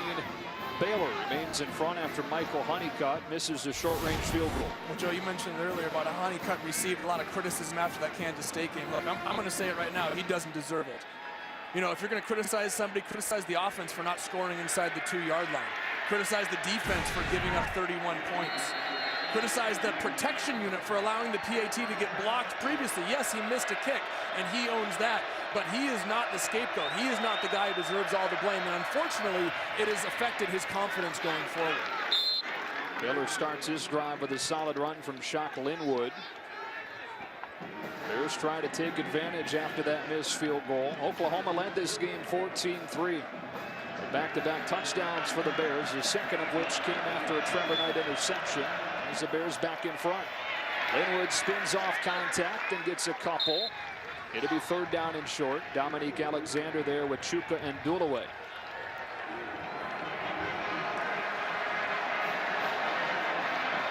Joe, you hear this crowd starting to get into it for Oklahoma here. They're looking to build on something here. They need some help. Outside they go. And get a 1st down. Antoine Goodley on his 3rd catch of the day. Stephen Parker with the tackle as the Bears convert. Joe, if this crowd doesn't start to get into it and help the Oklahoma defense, you risk Baylor just starting to chunk away and build the momentum. Once they get momentum, they are tough to stop. Oklahoma needs to come up with a big stop here right now. And once again, Oklahoma taking its time substituting, trying to slow the Bears down. On 1st down, outside again. Goodley again, getting a few on 1st down. Well, that's a run play. I mean, that's essentially how the Baylor offense views those little quick screens as a 3 or 4 yard run play. Petty with a deep drop to let the deep route develop. And incomplete with no flag yet. I think they're going to say that ball was uncatchable as Sanchez pulled Goodley down. Was it uncatchable because he got pulled down, though? I think they're going to call incidental contact, that their feet just got tangled up as he's running the route here. Watch. Goodley and Sanchez on the outside. Yeah. You might be able to call a little bit of a hold with the right hand, but it's their feet that do get caught up. Empty set on 3rd and 7. Only a 3-man rush. So Petty with time, but it's knocked down. And Dulaway, the team captain, batted it down and sets up 4th down. Well, and that's exactly what Oklahoma needed. You missed a field goal. The crowd falls out of it. Baylor's starting to get some rhythm going. You need a big play. Chuka and Dulaway coming up and knocking the ball down on what was going to be a sure 1st down as Bryce Petty had his receiver wide open. Nice play by the Oklahoma defense. Like you said, that's a big stop for the Sooners D after the missed field goal from Honeycutt. So Sanchez back to return this punt from Spencer Roth, which will come into the wind. Nearly blocked. Contact and a flag. A flag just came out. It was contact on Roth, and the flag came out. Joe, I think this is only going to be a 5-yard penalty, though. By the looks of it, it's not going to be enough. Oh! Roughing the kicker, number 80, defense, 15-yard penalty, 1st down. Jordan Phillips gets called for the roughing that extends this drive. Joe, in at first glance, I did not think this was a roughing penalty. I thought they were going to call him for running into the kicker. The key is that he got a hold of the plant leg. Now, if he gets the kicking leg, typically you're going to get running into the kicker, but he gets the plant leg, which is traditionally going to be roughing the kicker, and that's what's called to extend this Baylor drive. They announced it incorrectly. It wasn't Phillips. It was 90, Matt Diamond. So instead of a big stop for the Sooners defense, they're back out there with Baylor looking at first down at midfield. Into the short side, Coleman. Great strength to power his way for a first down. Joe, earmark that. Remember that if you're watching this ball game. That is going to be a huge play in this football game as Baylor is now just back out and rolling again.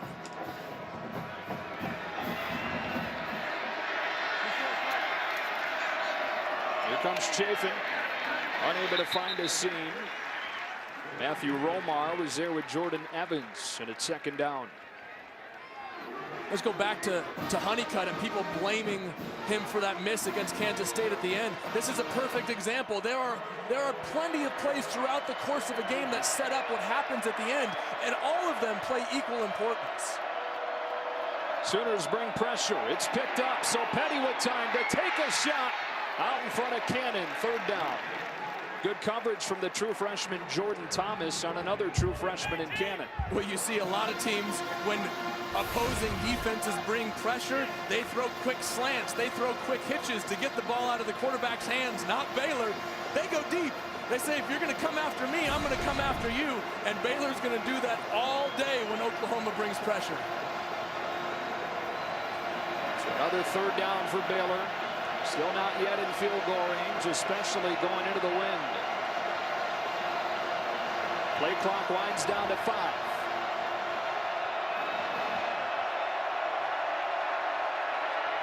Just get it off and throw the slant. It's Coleman, but he's short.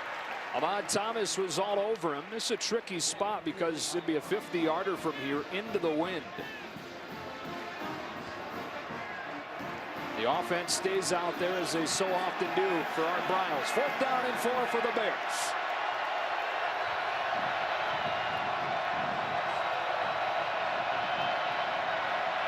Sooners bringing heat. Petty throwing to the outside for Jay Lee and a first down. Only 4 catches over the last 5 games for a guy that was so big early on with the injuries at receiver for Baylor. Joe, 2 plays in a row, 3rd down and 4th down. Oklahoma brought pressure trying to force the ball out of Bryce Petty's hands.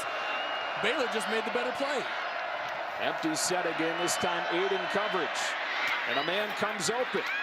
It's Levi Norwood with his first catch inside the 15. They spot him close to a first down. Joe, let's go back to 4th down here. Look at all the space that every wide receiver is being given by Oklahoma. You only have 3 yards to the first down, and all the defenders are playing 5 to 6, 7 yards off. It's easy pickings for Baylor. You got to get up and pressure them a little bit more. I know it's risky because you can run by him for an easy touchdown, but you can't give up that first down so easily. And up across the board on first down from the 12.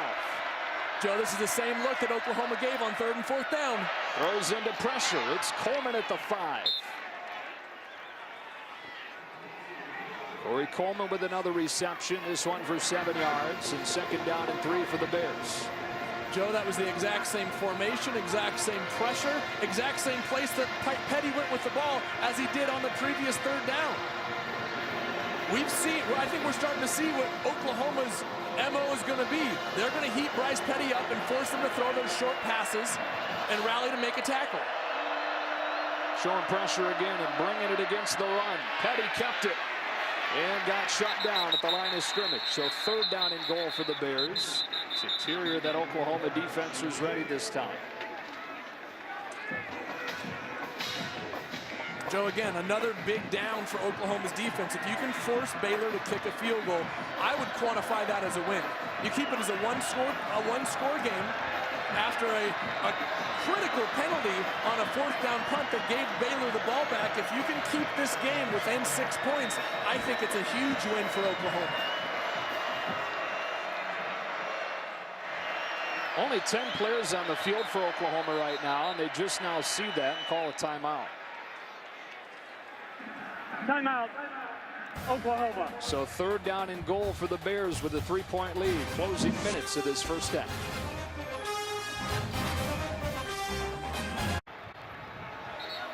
Here's our game summary brought to you by Dell, with the Bears knocking on the door. 3rd down and 3 from the 5-yard line. They've moved it down the field with 74 of their 200-some yards so far on this drive alone.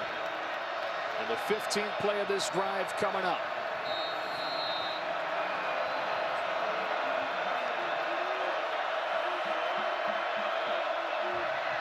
Chafin inside the 5, and it looks like he's got a 1st down.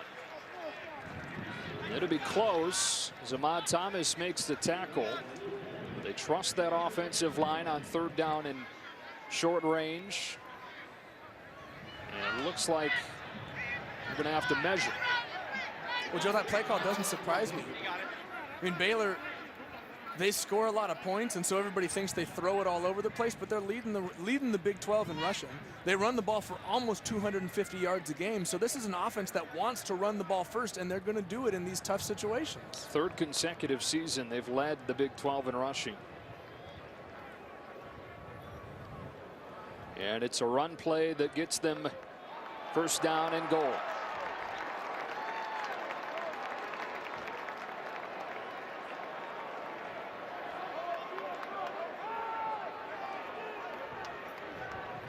This drive that was extended by a roughing the punter penalty after a missed field goal from Michael Honeycutt. He always animated Mike Stoops. Some of his players have it as they come off with new personnel in the game, with the ball spotted at the 2 and 1st down and goal for the Bears. Most of the job has been done through the air this afternoon for Baylor. Only 27 rushing yards for the top rushing offense in the conference. Well, Joe, and today it's because Oklahoma, they've said we're going to bring pressure. We're gonna take away the run. Second quarter so far. Mike Stoops told us yesterday that he recognizes that Baylor wants to run the football, and everything is predicated off that. So if I can take away one aspect of your offense, I'm going to take away the ground game. You've seen him bring pressure on 3rd down and 4th down a couple times on this drive.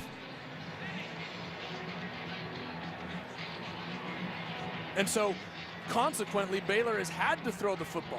They've thrown it extremely well, got a big touchdown pass to Coleman early in the ballgame. They've thrown a lot of hitches, a lot of quick throws to take advantage of the one-on-one coverage outside. But Mike Stoops is taking away the run for Baylor, and he's saying, if you're going to beat me, it's going to be through the air. Just took a look at the spot. After further review, the ruling on the field stands. 1st down. And it will be 1st down and goal for Baylor. What a deflating drive Baylor's putting together against Oklahoma here. This is the 16th play of this drive, extended by a penalty. They bring the big set in. Chafin right through the middle for his 2nd touchdown.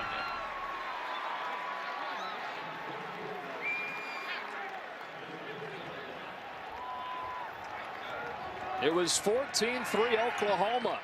And now Baylor has scored 3 consecutive touchdowns to jump back in front by 2 scores late in the 1st half. Joe, the criticism of these types of spread offenses is that they always bog down at the goal line in short yardage situations. Well, all you need is a 400-pound fullback. Yeah, that's all. Just bring in Laquan McGowan and follow him into the end zone. 2nd time they've done that. Callahan with the extra point, a 24-14 advantage for the Bears. Well, Oklahoma thought they'd gotten a stop, but a roughing the punter extends the drive. Baylor converts 3rd and short, and then on 1st down and goal, it's Chafin with his 2nd touchdown of the day.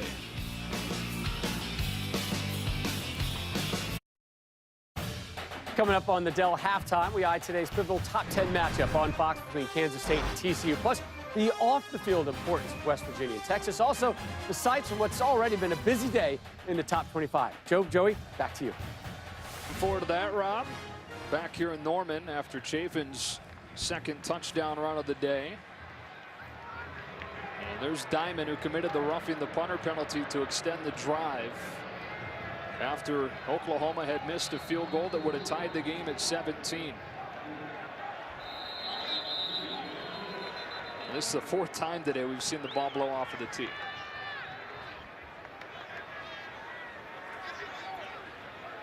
What is it? Fool me once, shame on you. Fool me twice, shame on me. Fool me four times. I don't know. Just get a holder out there. Put a finger on the ball.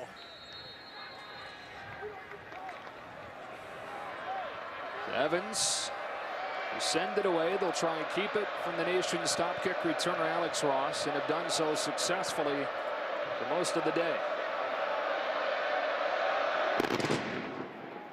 This one has some more loft to it. Pulled in by Neal. Across the 30, and that is where Oklahoma begins down 2 scores. Time for a game break. Let's check in with Allen.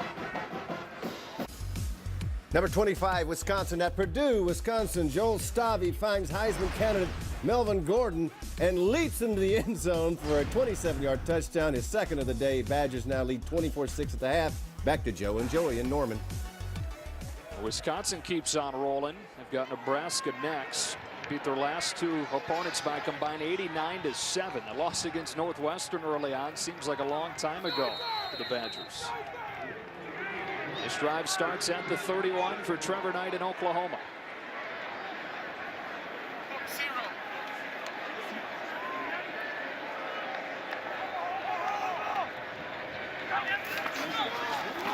It's 4.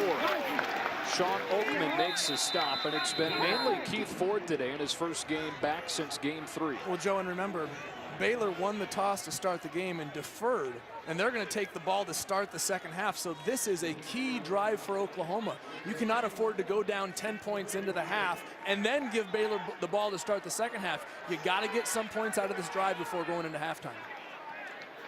Bring a fullback out, bring the tight end Bell in.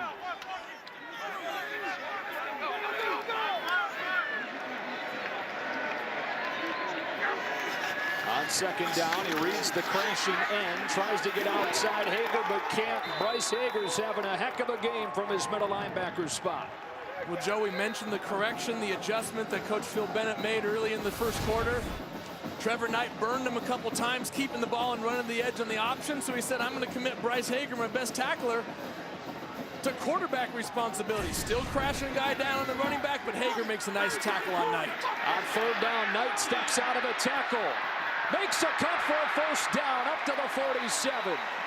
Taylor Young makes the stop on Knight, who's reestablishing himself as a runner over the last couple of weeks. And Joe, this is what Trevor Knight can do. He's a very good passer, but I think he might even be a better runner. Nice job of stepping out of the arm tackle back in the backfield and using your athleticism to get the first down. Key conversion for Oklahoma. You got to score points before halftime. Close to doubled his rushing total for the season last week at Iowa State. He's got 51 yards in the first half today.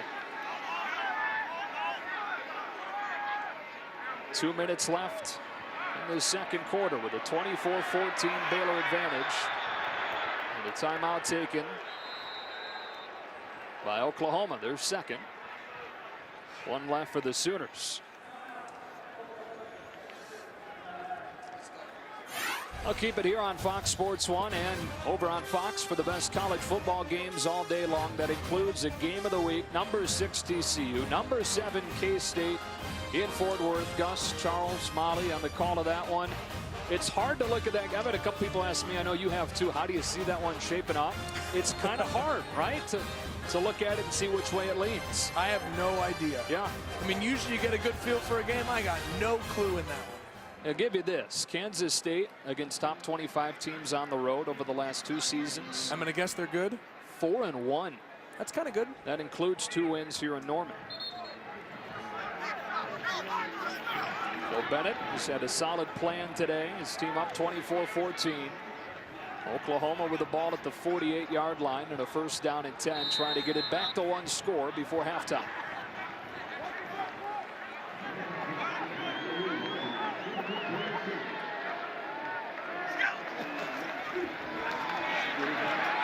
Pirine with a gain of 3.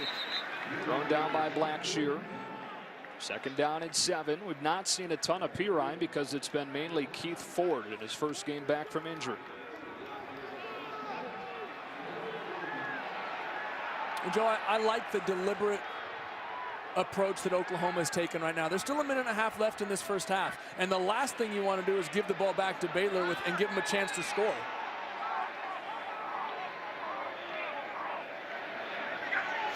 Against a 4-man rush, Knight dumping it off for Ford, who gets a block.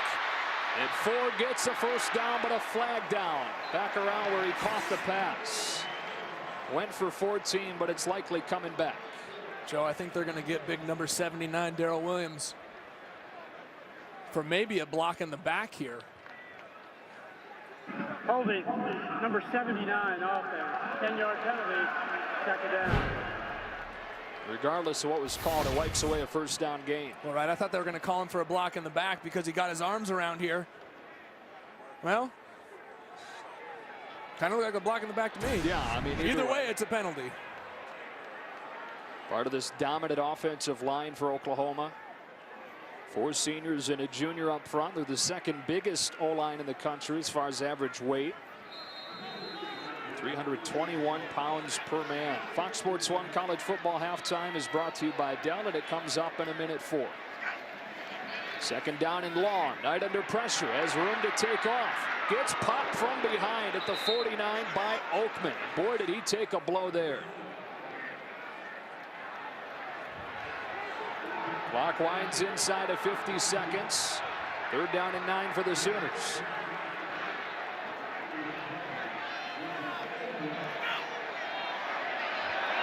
The crowd getting impatient. They're not going faster, but you don't want to leave Baylor with any time. Knight with all day to throw. Good field in the pocket. Deep ball is underthrown and incomplete. And he had quick running free. Fourth down. Joe, there's 1 or 2 plays a ball game when you have a chance to make a huge play and you have to deliver. That time, Trevor Knight underthrows Micaiah Quick on the deep post there. He had him running wide open for a touchdown. That's one you're going to look back on at the end of the day and say, I wish I would have had it back. That was with the wind to his back. Punt team comes out with 25 seconds. Nobody back to return it for Baylor. And it's down at the 16-yard line with 15 seconds. Only one timeout for the Bears. They've scored 3 consecutive touchdowns after falling behind 14-3. Now, Fox Sports Supports is proud to team up with Boys and Girls Clubs of America. Boys and Girls Clubs help young people to reach their full potential as productive, caring, and responsible citizens through programs that promote character and leadership, education, healthy lifestyles, and more. For more information, visit foxsportsupports.com. Baylor out there in the victory formation to run out this first half clock. 3 consecutive touchdowns for the Bears to close this half and a 24-14 lead as they try to boost that playoff resume. Right now, the 9th ranked 1-loss team. Looking for a big win over a top 15 opponent in Oklahoma. Let's go down to Chris Budd. Coach, offensively, you guys really stole the momentum there in the second quarter. What adjustments did you guys make? You know, I just think we've had some, big plays defensively and in the special teams. But, we've been able to move the ball a little bit. But, they're a good football team. There's 2 good teams playing, and 30 minutes left. We got to play really well to come out with a win. You talk about the defense. You were able to contain them that second quarter. What do you need to do moving forward in this second half to continue to silence this Sooners offense? Well, hopefully just keep doing that. So far it's been good, but they're talented players. Any play could be a big play. We just got to keep grinding. I appreciate it. Thanks, Coach. Joe? Thank you, Coach. Thank you, Chris. Right now, we get you to Rob Stone in Los Angeles.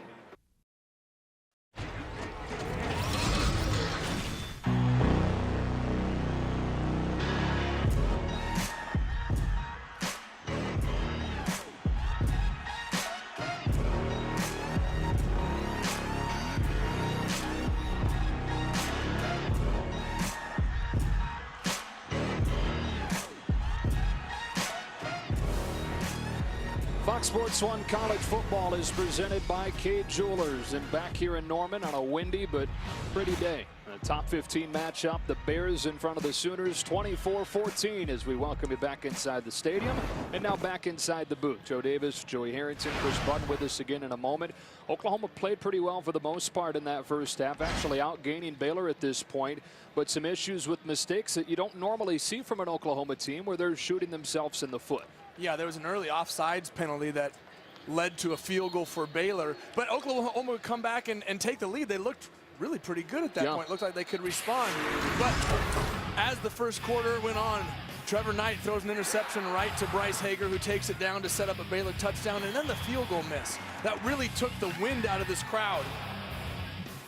The roughing the punter penalty leads to another touchdown for Baylor, and it's the mistakes that Oklahoma has made that have really given Baylor opportunities on a silver platter, and you cannot do that when you're playing a team like Baylor that can score points in bunches. These first half stats are brought to you by Geico. Baylor has won 26 games in a row when leading at halftime. That halftime lead so important for both sides. Oklahoma with the nation's longest streak when leading at halftime. A moot point though, with the Sooners down 10 as we begin half number 2. And we check in with Chris Budd.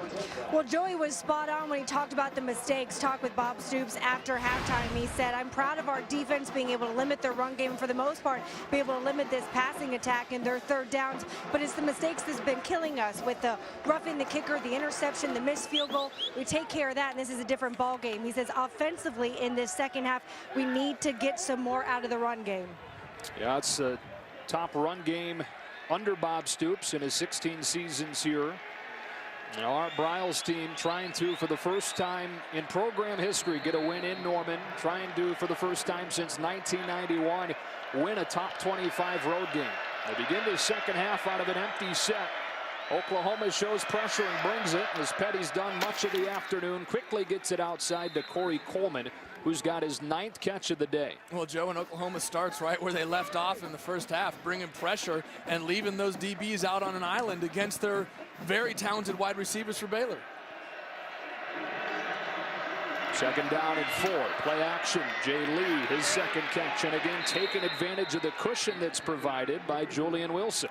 Look, Joe, these are all setup plays. I mean, when you give such an easy throwing lane for Bryce Petty out to his wide receivers, he's going to take it. He's going to take 5 yards, take 6 yards. But what it does is it puts the defense in a mentality of, I'm going to have to come up and make that tackle. That's when Baylor runs by you for the big play down the field.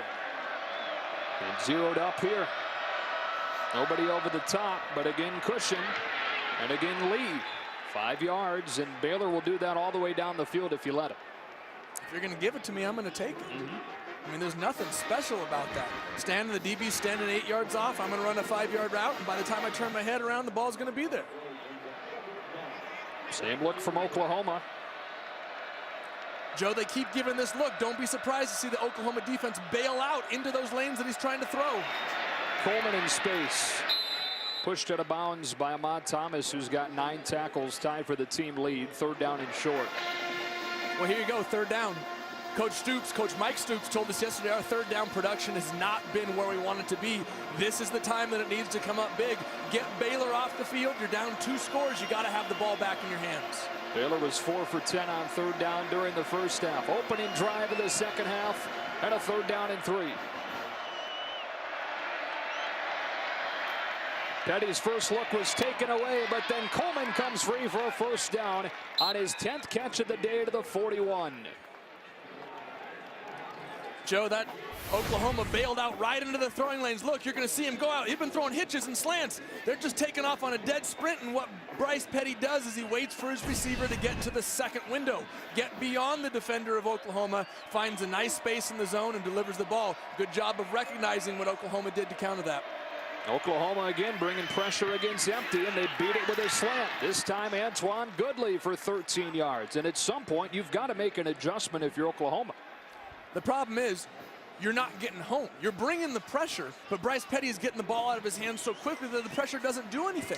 Pressure is meant to disrupt a quarterback, but if you can't get into his face in time, it's really a moot point. Here's the adjustment. They bring only 3. It's still Coleman slipping his way for 4 or 5, and Petty's begun this second half 7 of 7.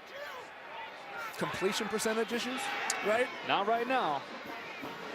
Look, this young man, Bryce Petty, has gone through a lot this season. The pressure that he put on himself, trying to match the season statistically that he had last year, it's impossible. I love the way he's ground through, he's worked hard, and now he's in a position to put his team, his Baylor team, has a chance to win this Big 12 championship with a big win today. And boy, is he in rhythm or what right now. Jay Lee's 3rd catch of this drive, and Bob Stoops hot right now.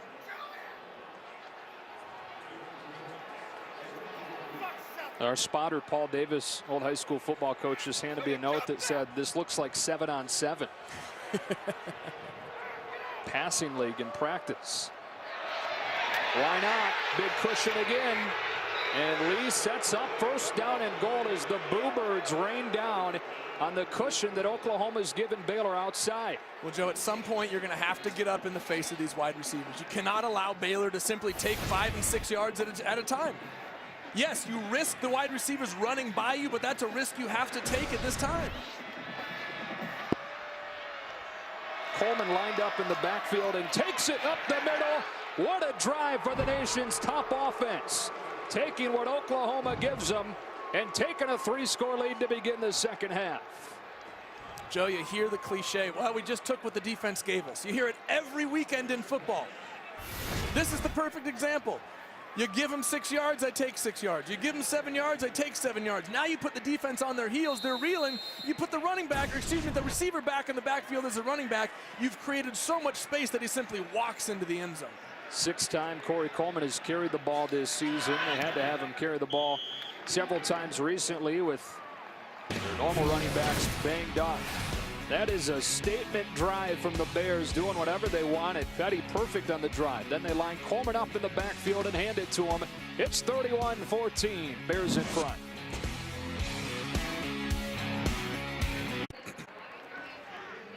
Now going back to the first half, Bryce Petty has completed 13 consecutive passes, including 9 of 9 on this 10-play, 75-yard drive. It began with 9 passes, and then the run to Coleman produced the touchdown. And following that drive, this is a guy in Julian Wilson, number 2 there, who's playing at a team-high 46th career game and getting into it with the Stoops brothers.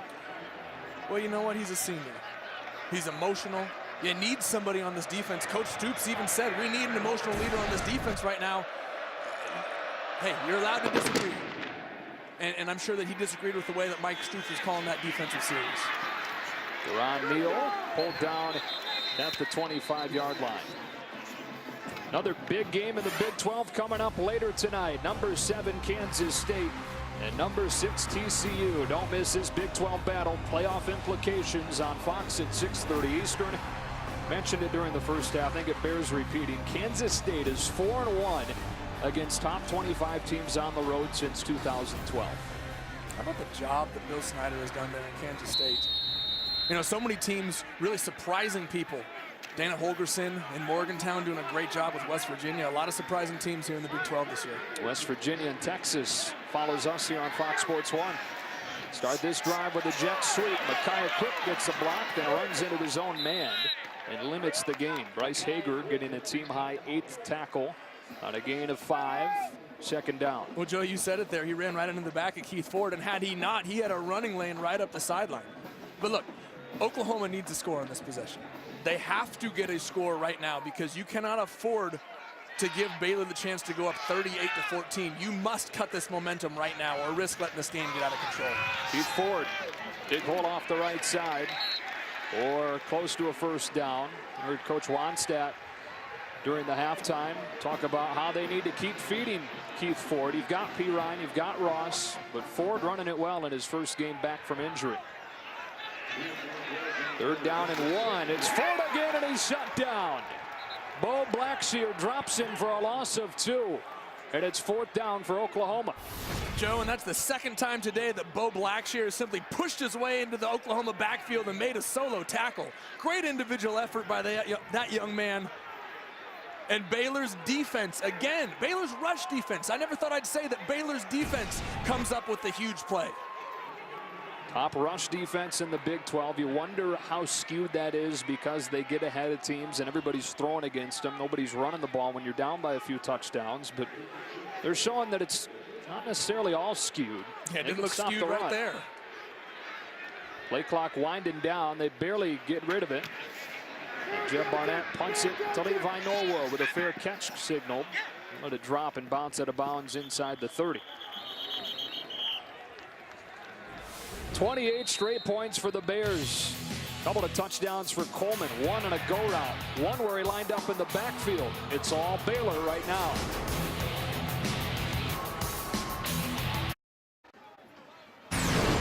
Oklahoma got off to a good start in this game. They led 14-3 as Micaiah Quick had a touchdown reception with Sterling Shepard out. Deron Neal did as well. And Then a Trevor Knight interception from Bryce Hager. Took the ball down to the 1. Next play, they scored to go up. And then moments ago, Corey Coleman with a third Baylor rushing score of the day. And a 31-14 lead for the Bears as they start their second drive of this half. They go on the ground with Shock Linwood. Joe, I'm going to be interested to see as this second drive starts in the second half. I'm interested to see if Oklahoma's DBs get up into the face of the Baylor wide receivers. It was too easy on that first drive. They need to pressure them. Play action. Petty wants to take a shot, and as Coleman running by the corner, in stride, inside the 25. Wilson got beat, 48 yards and a Baylor first down. Well, what do I know? When you get up and play tight coverage, they simply run by you, and that's the risk you run with Baylor. But you have to take this chance. You're down 17 points. You need to create some sort of momentum. You got to get up and jam the wide receivers. You got to disrupt them, take them off of their route. But that is the risk you run when you play tight coverage. Here's Linwood. Short gain on first down. So second down at about 7. Well, Bryce Petty, who came into the game hitting under 50% of his passes over the last 4, has hit 14 in a row, and after a bit of a sloppy start, locked in. Let me do some, I'm not great at math, but what is 21 of 25? Is that over 50%? That is, yeah. Okay, quite just a bit. checking. Statsman Barry Allen gave you the thumbs up. Okay. I think it's 84%, Barry. All right. Second down. Petty takes advantage of the cushion again. Coleman against Wilson, who's having a nightmarish afternoon. Within a yard of the first down, 3rd and 1. Well, this is what Baylor does to you on defense, is they keep you guessing. You take the 6 yards, you take the 6 yards when they play off, you come up and press them, and they run right by you. Now you don't know what to do. You're just guessing. Linwood with a big hole. And it's first down and goal for the Bears. Stephen Parker stood him up at the 5. Bryce Petty quietly has just gone past RG3 for the most 300-yard passing games in program history, 14 in 2 years as a starter. On first and goal, Linwood fighting forward. Second down.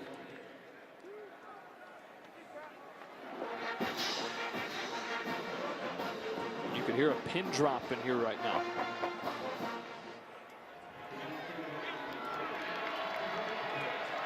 Dominant performance from Baylor to start this second half. Linwood again, feeling his way into the end zone. Touchdown Baylor. 4th rushing score of the day for the Bears. And a couple of impressive, efficient drives to open this second half. Joe, and this is eerily similar to what happened last year. A close game in the first half, a little lower scoring in last year's game, but Baylor coming out and just putting the pedal down to start the second half. Remember, late in that first half, Michael Honeycutt had a 32-yard field goal that would have tied the game at 17. Missed it wide to the right. Since then, the Bears with 3 consecutive touchdowns and 35 consecutive points. Now, the Bears out in front trying to boost that playoff resume, trying to get their first win ever in Norman, and Bob Stoops in danger of losing back-to-back home games for the first time.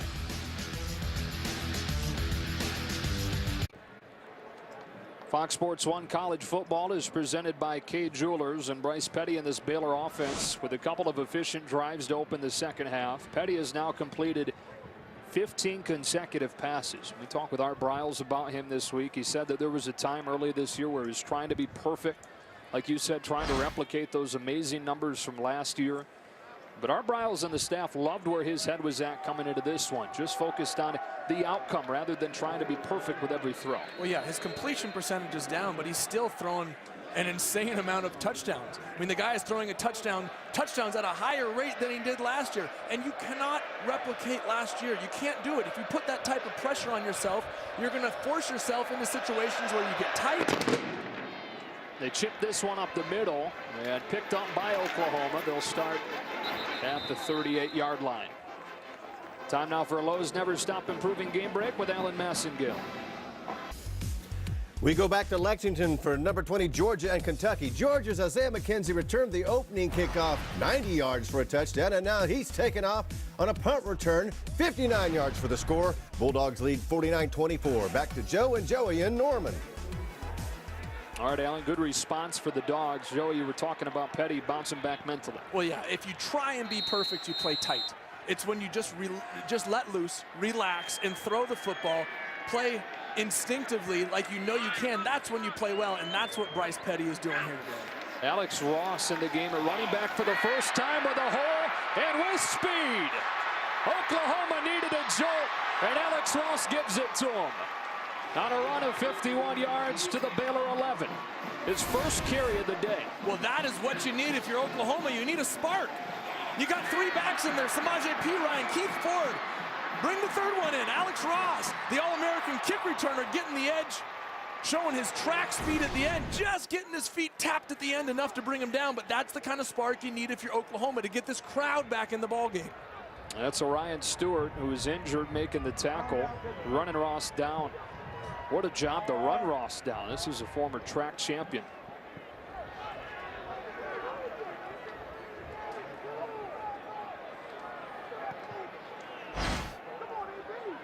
You hate to see the sophomore from Waco, Midway High School. His first season as a full-time starter. Injured on this play.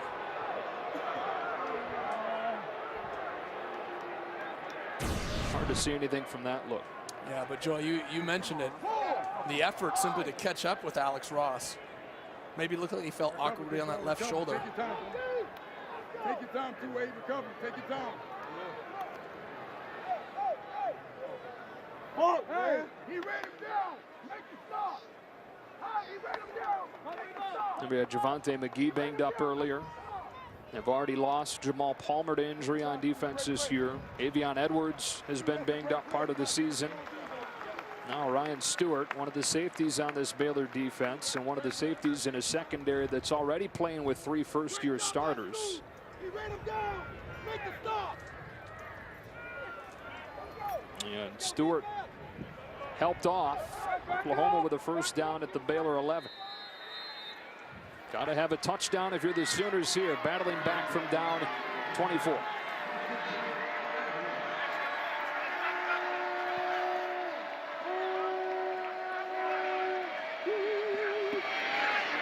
Again, it's Ross. Stop made by Alfred Pullum, who's in the game replacing Stewart. Remember, he had to come in for Terrell Burt earlier when Burt got banged up. Well, Joe, nice job on the left side of the offensive line there. Tyrus Thompson and Adam Shedd for Oklahoma, opening up a big hole. But like you mentioned, Alfred Pullum coming up and making the stop right in the hole. Offensive line for Oklahoma, one of the biggest, one of the best in the country. They're facing one of the top defenses in the Big 12 today. 2nd down and 6.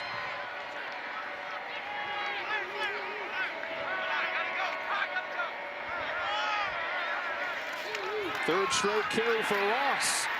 Hager pulls him down a yard shy of the first down. 3rd down and 1. And what a huge tackle by Bryce Hager there. Ross had all sorts of room to the outside, and he hesitated for just a moment.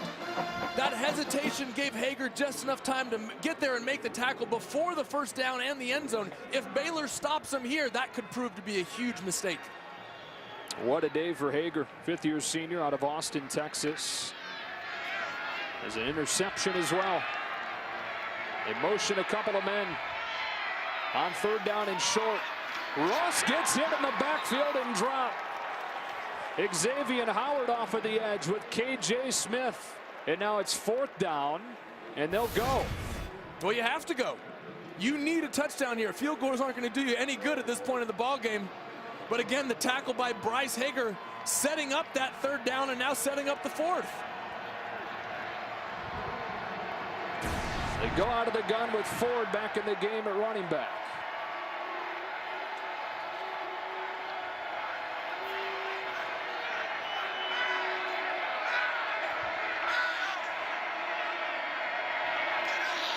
They'll throw. Knight scrambling. Gets away from Hager. Picks up a block and throws incomplete.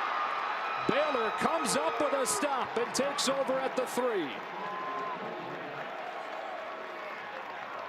Oklahoma with an impressive drive to march it down. They had it first down from the 11, couldn't get another first down. Bears have it on the other side.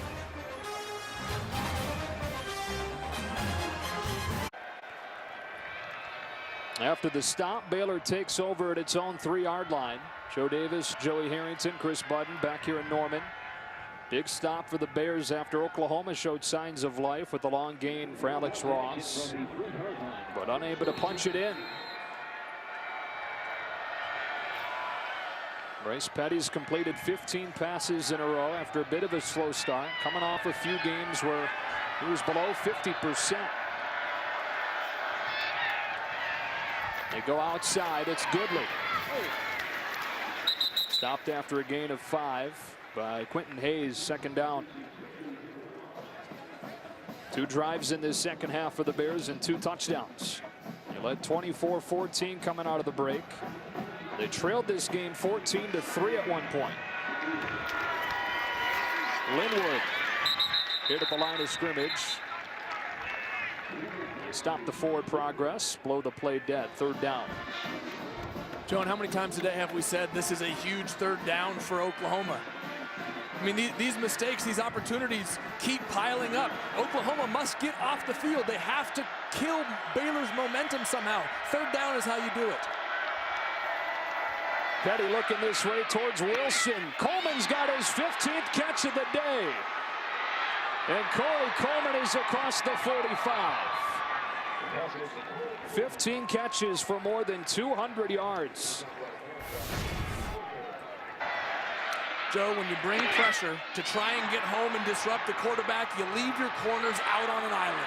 You leave them on their own, and if you don't get home and disrupt the timing of the quarterback, that's what happens. A free lane, easy access outside. A guy like Corey Coleman, you cannot leave open in space. Linwood, no room on the ground on first down. Gino Grissom stopped him. Career highs for Corey Coleman. He had a career high last week, 3 catches for 167. This week, 15 catches for 224. How many times are we going to see a Baylor receiver go over 200 yards?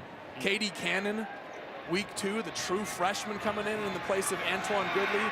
Anybody, any of these wide receivers can do this. K.D. Cannon went down and got that one. They have 5 players that have had a 100-yard receiving game this year. That's the best in the country. They've somehow done it with many of their top-level guys banged up for the first month of the season. They were without Coleman. They were without Goodley.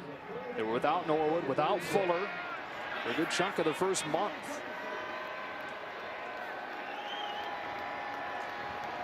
Third down and 5 for the Bears. Figure this is 4-down territory. Most of the field is for our Bryles team. Throwing the slant, Coleman again, right at the sticks, but dropped it. So it is 4th down at the 46. Well, there you go. There's a 3rd down stop for Oklahoma. And it looks as if they forced Baylor to punt the football. Surprised? Surprised at the punt? Yeah. No. I mean, you're up 24. Midway through the 3rd, you've got this game. The thing you cannot do is give momentum back to Oklahoma. You can't go for it on 4th down and get stopped. Now you got the ball at midfield. Force Oklahoma to march the length of the field. I agree with this call. They've gone for it on 4th down 28 times this year. 2nd most in the country. And incompletion, by the way, snapped a string of 18 consecutive completed passes by Bryce Petty. Play clock was showing double zeros. Delay of game, offense, 5-yard penalty, 4th down. They'll take the delay and then punt it into the wind.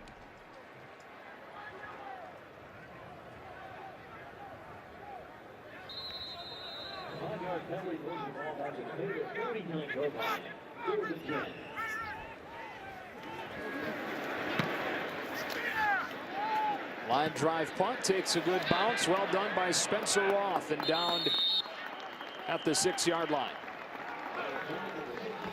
Tomorrow, Fox Sports 1, the Big 12 Women's Soccer Championship. West Virginia taking on Oklahoma, which beat Baylor yesterday. Coverage starts at 4:30 Eastern, 3:30 Central on Fox Sports 1.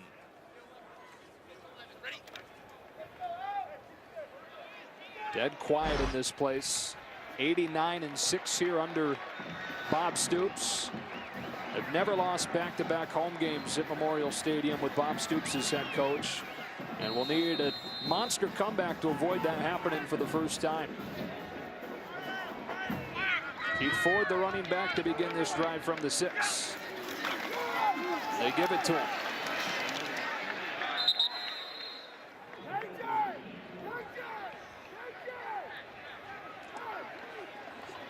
Taylor Young making the stop. 2nd down and 7. And again, they're without Sterling Shepard, their top receiver, their top big play threat on the outside. Knight having to deal without him. So short-handed trying to make this comeback. They'll swing it outside. Ford makes one man miss. And then pushed out of bounds by Hager, who is hurt on that far sideline. Bryce Hager is down. Well, that's not good for Baylor. You've already lost Jamal Palmer. Javonte McGee went down early in the game. Orion Stewart.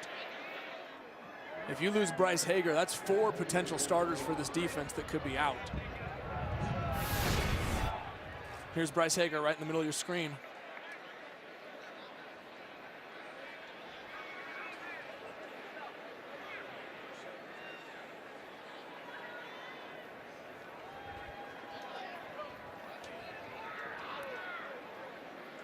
And an injured groin last year that ended his season, missed the final month.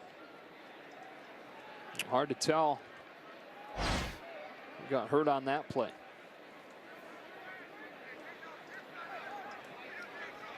Good to see Hager help to his feet. Walks it off under his own power.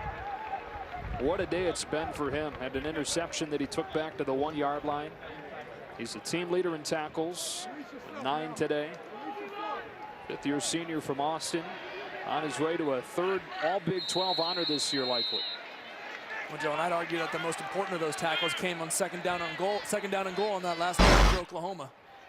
Here's 3rd down and short, and they roll Knight outside to KJ Young to extend the drive against Ryan Reed. Finally, something positive, something to cheer for Oklahoma. I mean, you got to look for the little things right now, something to build on. Get a little momentum, get a little crowd, convert a 1st down, and then try and get some points to get back into this ballgame. Has one-on-one on the outside and takes advantage, hitting Deron Neal, but a flag down in the backfield. Hold it. Number 79 offense. 10-yard penalty. 2nd time Darrell Williams has been called for a holding penalty to erase a 1st down pickup today. Joe, and it seems like every time there's something positive for Oklahoma, they shoot themselves in the foot. I mean, the mistakes continue to pile up. Costly mistakes. Roughing the punter. Inopportune holding calls. Interceptions. You can't make those type of mistakes against a great team like Baylor. 6 penalties for 54 yards on Bob Stoops' team. And instead of a 1st down out across the 30, it's a 1st down back at the 11. 1st down and 20 for the Sooners.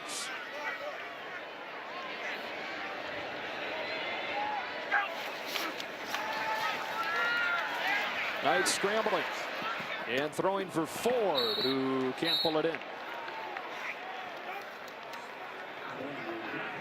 Anything in particular that you've seen Baylor do today that's given Oklahoma trouble? Or is it more those self-afflicted wounds you're talking about? Well, I think that's the key right now is anytime Oklahoma gets any sort of momentum, they're shooting themselves in the foot. I mean, they had the start of a nice drive going there. But instead, now they're knocking all the way back. They're 2nd and 20 right now. Your playbook closes up so much in long yardage situations, and it gives a great advantage to the defense. Knight throws one into coverage. Incomplete.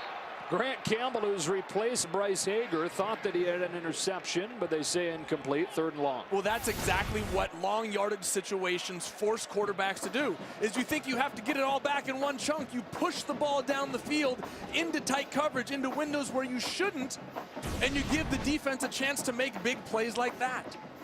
Long yardage situations are so difficult, especially for a young quarterback.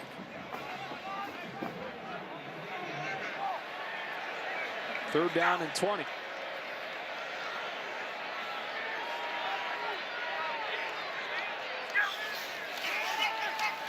Twist is picked up. Knight taking a shot for one-on-one. Incomplete. Neal well defended by Reed, and Oklahoma's got a punt.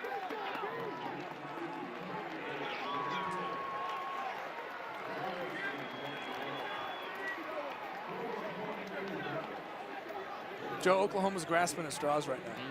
I mean, any semblance of momentum, anything, any bit of continuity is gone. And they're simply trying to throw one out there to generate some sort of big play. But the fact is they haven't been able to sustain anything, and that's what's really hurting. Heck of a punt right here. Norwood will watch bounce and then pick up at the 34 and get tackled from behind. 55-yard punt there for Jed Barnett with the wind to his back. About a month left in the regular season in the Big 12, which doesn't have a conference championship game. Of course, you've got Kansas State, TCU tonight on Fox. On Fox Sports 1 on the 20th, K-State travels to West Virginia. How about that final day of the regular season when Kansas State visits Baylor? Wow, that's going to be a big one. You know, the last couple of years, assuming that Kansas State wins today, they may or may not. TCU is obviously a good team, but if they do, and it sets up that Baylor-Kansas State matchup, it'll be the second year in a row that the Big 12 comes down to that final week. Last year, Baylor, Texas, in the final game in the old Floyd Casey Stadium. Decided the title, which Baylor won. Empty set to start the drive. Antoine Goodley thrown out by Zach Sanchez. K-State and TCU later tonight, 6:30 Eastern on Fox. Kansas State with a perfect conference record. The one loss coming at home against Auburn. 3 yards on the play, brings up 2nd and 7. Flag down.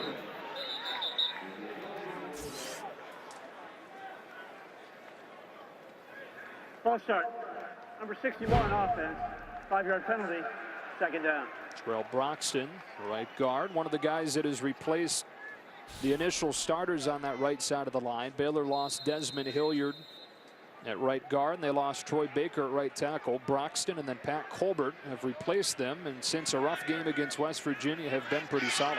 Well, that's the thing. They had to come into a tough situation against West Virginia on the road. And Coach Brown said they didn't play extremely well, but have really done a nice job since. Petty makes one man miss. Throws across his body for Goodley with a spin. Antoine Goodley stays on his feet to the 39. 29 yards, and Goodley starting to break out.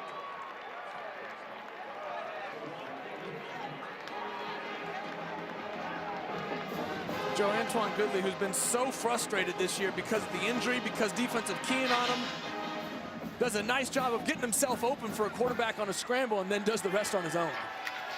Coleman in the backfield again. Jukes his way to the 36. We go back to that last play. Joe, again, Oklahoma bringing the pressure. Bryce Petty gets the defender up in the air, gets Stryker to jump, and then slides over. Goodley does a nice job, thinks he's going to get the ball there, finds himself a vacated spot, gives a little spin, and the All-American senior does the rest on his own. Bryce Petty doing a nice job of leading these Baylor Bears today. Third quarter comes to a close. Bears outscore the Sooners 14-0 in this third and have a commanding lead as we go to the fourth. Talking about boosting your playoff resume, this is one way to do it. Dominating number 15 on the road.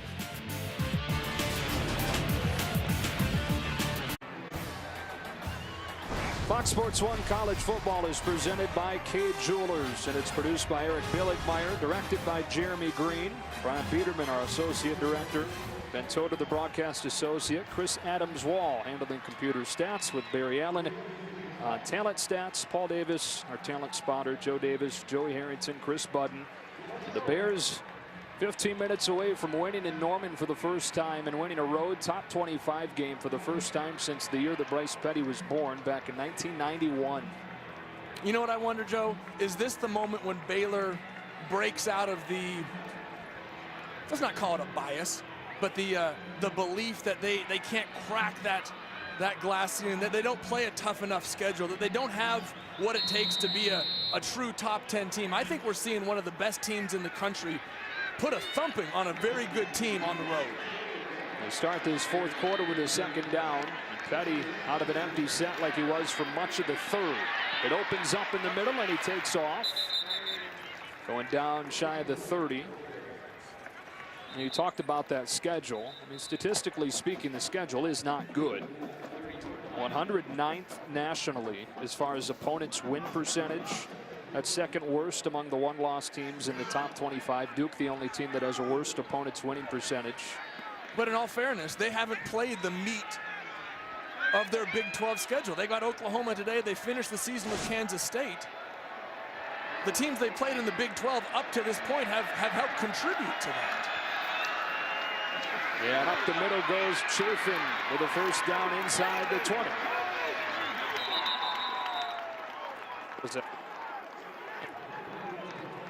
And Joe, while there is there's some definite legitimacy to the fact that Baylor did not schedule a tough non-conference game, and they have played some of the softer teams in the Big 12 to start the conference schedule. If they run the rest of this season, if they win today and beat Oklahoma on the road, beat Kansas State to end the season, they will have beat TCU, Kansas State, and Oklahoma. And I think those quality wins, once everything is said and done, will stack up against anybody in the country. We've talked about it, that final weekend of the regular season. We'll have K-State at home. Could be for the conference title. Chafin slammed down inside the 10 by Grissom. Well, Baylor's only win over a team with a record better than 500 this year is against TCU, 61-58 at home in early October. This is certainly their most impressive game of the season. Well, Joan, I think we'd all agree that TCU is a pretty good football team, right? That's a pretty solid win. When you're scheduling games in the Big 12, and yes, I think the majority of the country would say, Baylor, it's time for you to now go out and schedule a tougher non-league schedule, to schedule some tougher non-league games. But you can't bank on the fact that Texas is going to be a below 500 team, that Oklahoma State is not going to be as good as they have been in the past. If you play your conference schedule just by looking at it, Texas, Oklahoma State, Oklahoma, Kansas State, TCU, those are quality teams. And to run that schedule, I think, is deserving to be in the discussion at the end. Chris Callahan has nailed 12 in a row after starting the season 1 for 6. It was 14-3 Oklahoma at one point. The Bears have ripped off 38 in a row, largely because of the performance of that guy, Bryce Petty. And Oklahoma in danger of losing back-to-back home games for the first time under Bob Stoops.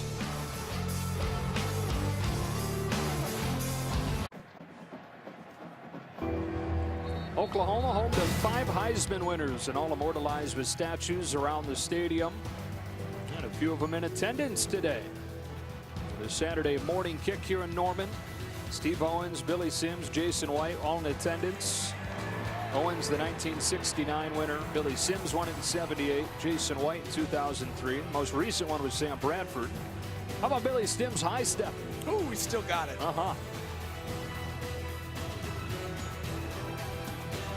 Not much to cheer about, though. Memorial Stadium today for Oklahoma after that first quarter where they led 14-3. Baylor came out in the second half and from the opening drive absolutely dominated. Spencer Evans will kick it away. Done a nice job today keeping it away from Alex Ross. Taken by one of the up men. And up in the 34-yard line with a flag down goes Connor Knight, Trevor Knight's twin brother. Was tight end for the Sooners team. Well, Coach Briles told us if we kick it to Alex Ross, it's a mistake. They're kicking to everybody else but Alex Ross.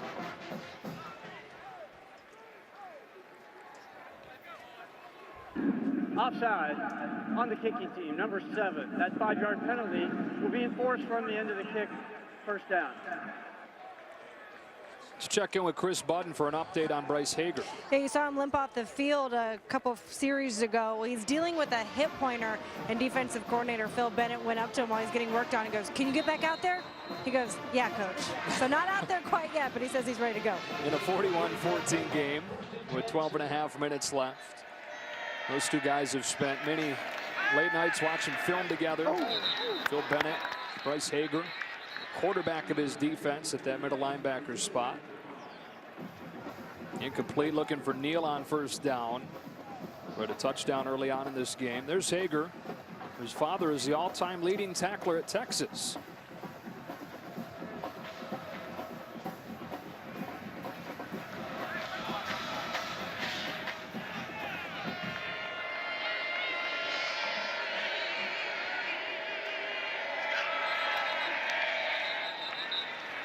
Flag coming in. And a false start.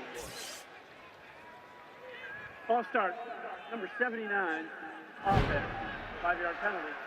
Second down. Rough day for Darrell Williams. Now this is Oklahoma has not played well today, but it's time to start giving Baylor some credit. Right. They're better than the 12th team in the country. Absolutely. I mean, you mentioned the time that Coach Bennett and Bryce Hager have spent together. Everybody thinks Baylor is just an offensive team. This defense is playing good football this year, and they're holding to good football teams to very small amounts of yards. This is a well-rounded, very well-coached Baylor football team.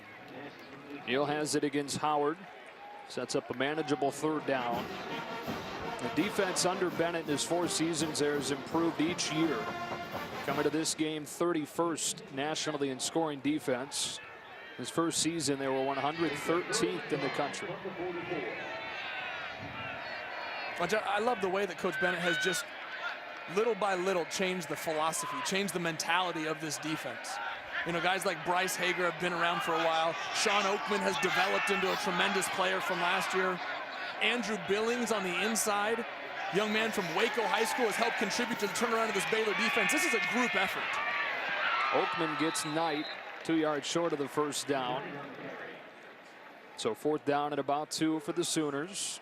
I'm talking about the turnaround under Phil Bennett in his 4 seasons. Remarkable what he's done. And inherently, with the way the offense plays, you're put at a disadvantage as a defense because the offense goes so quickly. And yeah, you're going to have a lot of points, so you can give up more, but you're going to be on the field a lot. Well, that's the key. You're going to be playing defense for somewhere between 80 and 100 plays per game.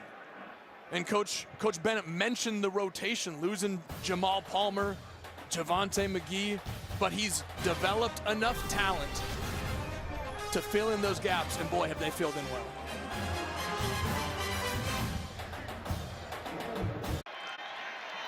Fox Sports 1 College Football is presented by K Jewelers.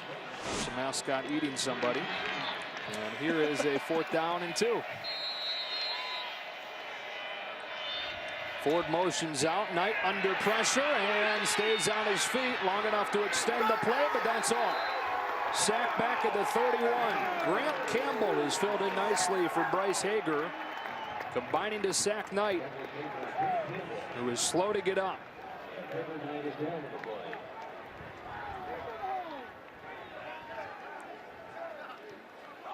He's dealt with a left shoulder injury. First separated it last year against Oklahoma State. Hurt it again against Kansas State a few weeks ago. And at least here it's clear they're looking at the left side of the body.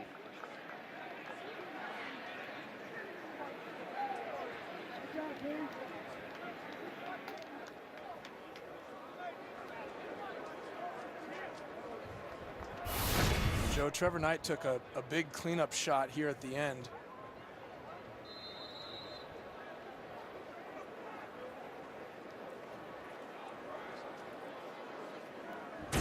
That's big Sean Oakman, the last one in there at 6'9", 280.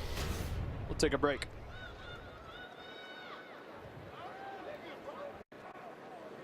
Well, Trevor Knight still down after that sack play on 3rd down.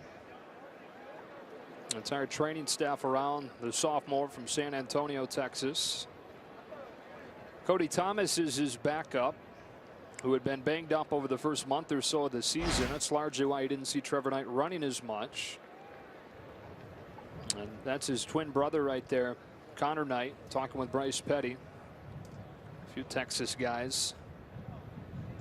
So continue to take a look at Trevor Knight. While we have a moment, let's check into LA for an update. We go to the Carrier Dome for number 22 Duke and Syracuse. Game tied at 10. Duke's Jamison Crowder takes the punt. 52 yards for the go-ahead touchdown. Blue Devils lead 17-10 in the 4th quarter. Back to Joe and Joey and Norman. Okay, Alan. It's another one-loss team there in Duke. Breaking that tie late in the Carrier Dome.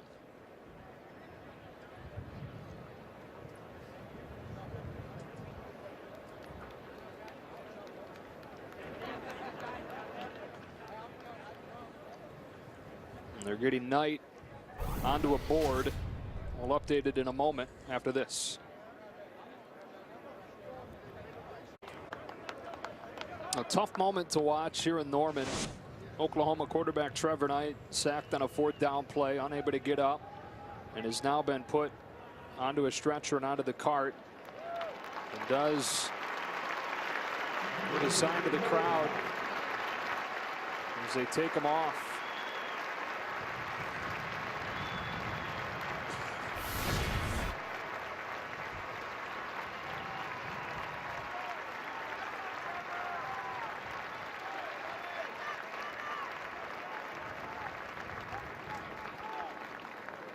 On the previous play, sideline warning, Baylor. They're first.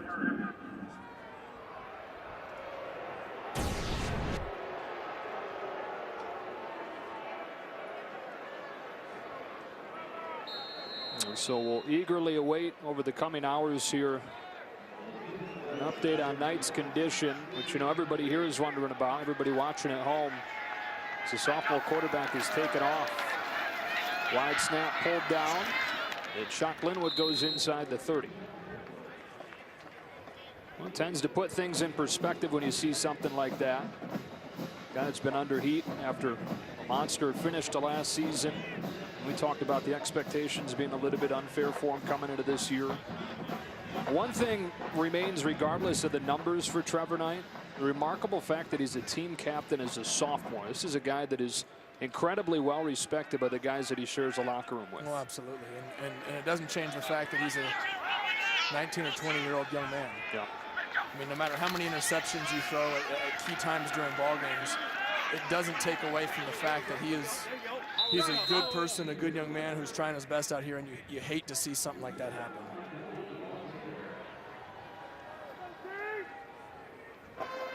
The Bears trying to run some clock with his 41-14 lead. Game was 14-3 Oklahoma during the first quarter, with Arbrile's offense struggling to get in gear. The offense never looked spectacular in the first half, but this entire second half has been as impressive as this #1 rated offense has been at any point. Well, I think this team has been as impressive as they have been at any point this year. And I think if you're a voter in the college football playoff poll, you have to take notice of this. I mean, this is a good Oklahoma team. This is a team that lost 2 games to top 10 teams by a combined total of 5 points. And Baylor has come into Norman and absolutely dominated this football game. One loss for the Bears came against West Virginia on the road a couple of weeks ago. You get rid of that, and they're no doubt one of the top 4 teams in the country. And I think with this performance today, even with the 1 loss, they're going to jump higher than being the 9th ranked 1-loss team, according to the committee. Linwood on 4th down will convert across the 20. Well, even if they don't move up in the minds of the voters, they're simply going to move up by the fact that there's 6 games being played today involving ranked teams, and some teams ahead of them are going to lose. They're behind a 2-loss team right now as well in Ole Miss, who's 1 spot ahead of them. Well, yeah, TCU plays K-State, 1 and 2. Arizona State plays Notre Dame. Alabama and Oregon both have big games against LSU and Utah respectively, who are outside of the top 10. But at the very least, 2 of those teams are going to fall out of the 10, which would leave a spot for Baylor. Yep, either Notre Dame or Arizona State, and then either TCU or K-State, and then a chance, like you said, up at the top of the rankings for a couple of top 5 teams. Tough top 25 games as well. 30-second break in a 41-14 game. Back to Norman after this.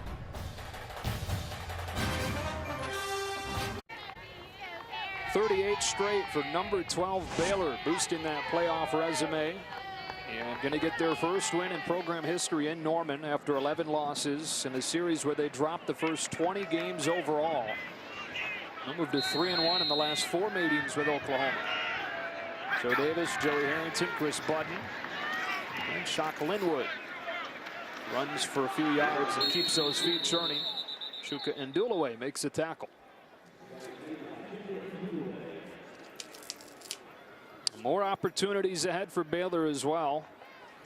They got a bye next, and then Oklahoma State not having a good year, but a talented football team that'll go down to Waco November 22nd. Neutral site game against Texas Tech on the 29th at AT&T Stadium in Arlington, and then they'll finish up December 6th, final Saturday of the season, and what really could be a play-in game into the college football playoff, obviously depending on what happens over the coming month. We know that plenty can happen over that stretch. Chuck Linwood slipping his way in for another Baylor touchdown from 15 yards. And the Bears strike again. Now 44 consecutive points against Oklahoma. Joe, and with the way that Baylor has looked today, I cannot make an argument that says that they should not even at least be in the conversation. They've been left out of the conversation because of them being docked for their strength of schedule up to this point. Well, Oklahoma's a pretty good football team, and they came on the road and they put it to them. So now, by virtue of that, they need to be discussed with the teams like Alabama, TCU, Kansas State, Arizona State, Notre Dame. They need to be in that discussion. A 48-14 advantage midway through the fourth quarter in Norman.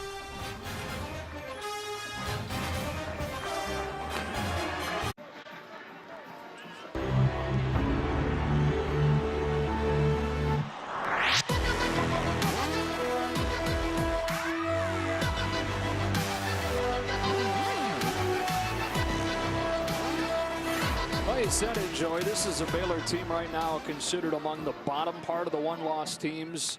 I got a good feeling for Bears fans that Tuesday when those rankings come out again, that's going to flip. This is going to be one of the highest rated one-loss teams, and part of that discussion for the two spots outside of the unbeaten teams like Mississippi State and Florida State. Well, yeah, and part of it is the fact that we just have to let the college football season play out. I mean, you're looking at this, a single snapshot this week based on what you've done up to this point of the season, but some teams have backloaded schedule. Some teams have played their quality games to start the year, and as this college football season plays out, we see it every year, Joe. Teams lose in November. The pressure builds. These are young men who are trying to accomplish great things, and you cannot, unless you've been there, you cannot imagine the type of pressure that builds for these kids as they play deep into the football season. And for the, I think, honestly, 5th time today, the ball's blown off the tee. They get a holder. And Spencer Evans pops another one up. Connor Knight, Trevor's brother, takes it across the 35. But our Academy Sports and Outdoors Right Stuff player of the game, it's Corey Coleman. What a day for him. 3 catches for $167 last week. It was the big plays. This week, it was the quantity of plays. 15 catches for $224 for the sophomore. Well, Corey Coleman was all over the place. 7 touchdowns over the last 5 games. Adds another couple to that total. Look, the depth of this receiving core for Baylor is incredible. To have a consensus All-American in Antoine Goodley last year, missed the first 3 games, have him be replaced by a true freshman who midway through the season was leading the country in receiving, and now, oh, by the way, their 3rd guy, Corey Coleman, happens to catch 15 balls for 200+ yards and a couple of touchdowns. That's talent.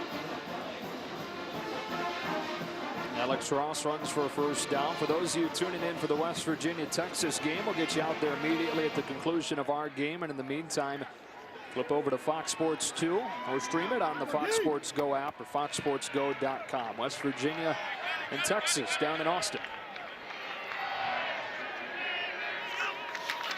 Cody Thomas in the game now. Micaiah Quick goes up to grab it. Patiently waits for Young to set up the block. And gets a few. Terrell Burt makes a tackle. Cody Thomas, redshirt freshman from Texas, also an outfielder on the Oklahoma baseball team, replacing Trevor Knight, who was carted off with an injury that to this point is undisclosed.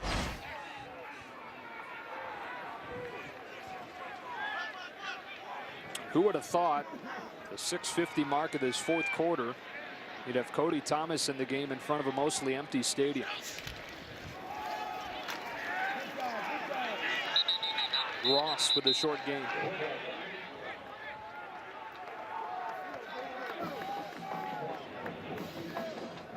You think Baylor is 48-14 better than Oklahoma? Today they are. I mean, if they played this ball game 10 times, probably not. Oklahoma's a good football team and committed some costly errors, turning the football over deep in their own territory, a couple costly penalties. But that's football. You only get one chance. And right now, you can sit and argue it. Are they better? Are they not? Hey, they're 48-14 better than Oklahoma today, and that's all that matters. Thomas throws low for Ross, 4th down. Meanwhile, Oklahoma will fall to 6-3, a team that was picked to win the conference by the coaches. Fresh off that Sugar Bowl win over Alabama last year. Despite Baylor being the returning champion and bringing back a lot, really outside of the secondary. Well, if there's a positive, if there's a light at the end of the tunnel for Oklahoma fans, it's the fact that they're an extremely young football team. Trevor Knight's a sophomore. Samaje Perine's a freshman. Alex Ross is a sophomore. Sterling Shepard's a junior. On defense, Stryker's a junior. Your 2 middle linebackers are both sophomores. You got a lot of youth around this football team, and the potential for Oklahoma down the road is huge. Norwood takes a fair catch. Baylor takes the ball at the 11. Our insider Stuart Mandel put this together for us. His projections of the New Year's 6 bowl matchups as of the current rankings. Of course, you've got the 4-team playoff with the 1 versus 4 and the 2 versus 3 and the Sugar and the Rose respectively. And then the other teams fall into those 4 New Year's 6 bowls. All right, there's a new formula based on your rankings by the College Football Playoff Committee once you fall outside of that top 4. And this is, what do we say? This is about 90% accurate. You can basically project where teams are going to go. The highest ranked group of 5 team getting in there with being Marshall right now. But we've talked about it, a lot of football left to play here. Seth Russell in for the first time, redshirt sophomore from Garland, Texas, and has Johnny Jefferson in there running back.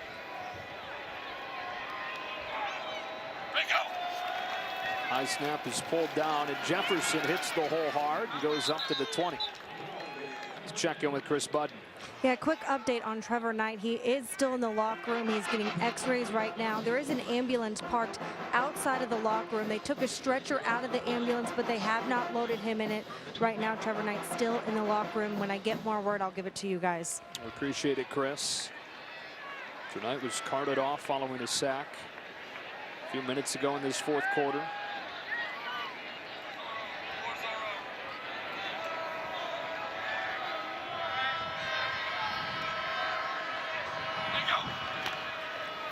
Jefferson again on 2nd down. Good patient running to find space. And a first down to the 25. So Russell has replaced Bryce Petty, who had, in a great career, one of his very best games today. Well, yeah, I think people have knocked Bryce Petty down from the pedestal that he was on to start the season because of kind of an up and down middle part of the year. But we talked about it, the pressure that he puts on himself. The pressure from the outside of being a Heisman Trophy candidate. The pressure of really lifting this Baylor program to heights that they've never been before. Today was one of his all-time great performances, coming on the road to Norman in a place that they had never won under Art Briles. Give the young man a lot of credit. And frankly, I think a performance like this puts him back into the fringe of the Heisman Trophy discussion. And I think it push him back into the reality of it as the season goes on if he plays this well. He's a guy that went 1,700 days between starting football games. Graduated high school back in 2009, did Bryce Petty.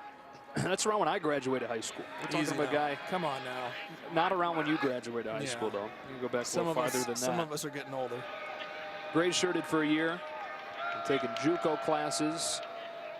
Enrolled at Baylor in 2010, redshirted, mop-up duty 2011, backed up Nick Florence in 2012, and then finally took over the starting job last year and set 17 school records in that monster season that made the expectations this year, a lot like Trevor Knight's bowl game made the expectations for him this year pretty unrealistic. Well, one thing I think we all forget about is the fact that he also broke his back in the first game of this year. When we talk about playing through injury, Bryce Petty fractured 2 vertebrae in his back in his first game against SMU this season. Fought through that to start the season. So there's a lot of things that have played into his relative inconsistency, but to see him playing at this level this late in the year, that says a lot about the character of that young man. Same injury Tony Romo's dealing with right now. Bryce Petty said earlier this week, Tony will be fine. It's just a broken back, you know, yeah, he's right. fine. First team in FBS history to score 34 more against Oklahoma in 4 straight games. And I mean, this was an impressive performance, impressive game plan from those 2 guys you just saw embracing, and Art Briles, who's the offensive mastermind, and Phil Bennett, the defensive coordinator. And the guys on the field just made plays.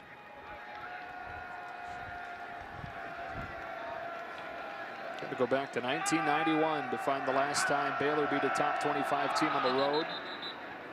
Never before they beaten Oklahoma in this stadium. And certainly boosting that playoff resume today.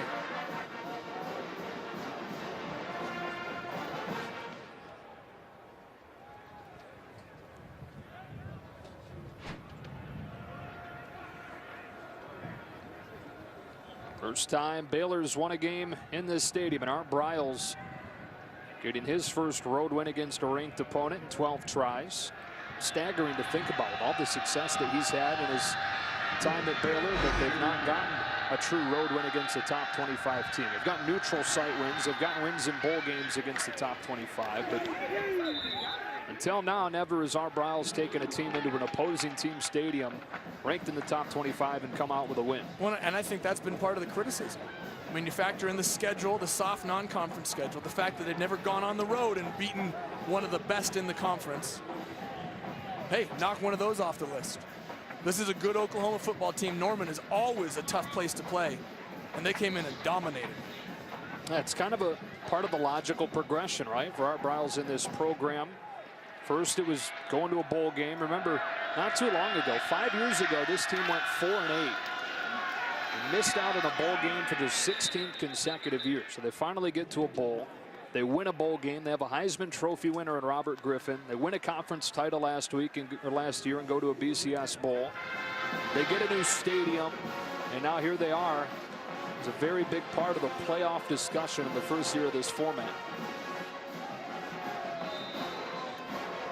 Under Art Briles, who signed an extension during the offseason, has him under contract through 2023. All kinds of overtures for him that included from Texas during the offseason. They obviously went the Charlie Strong route.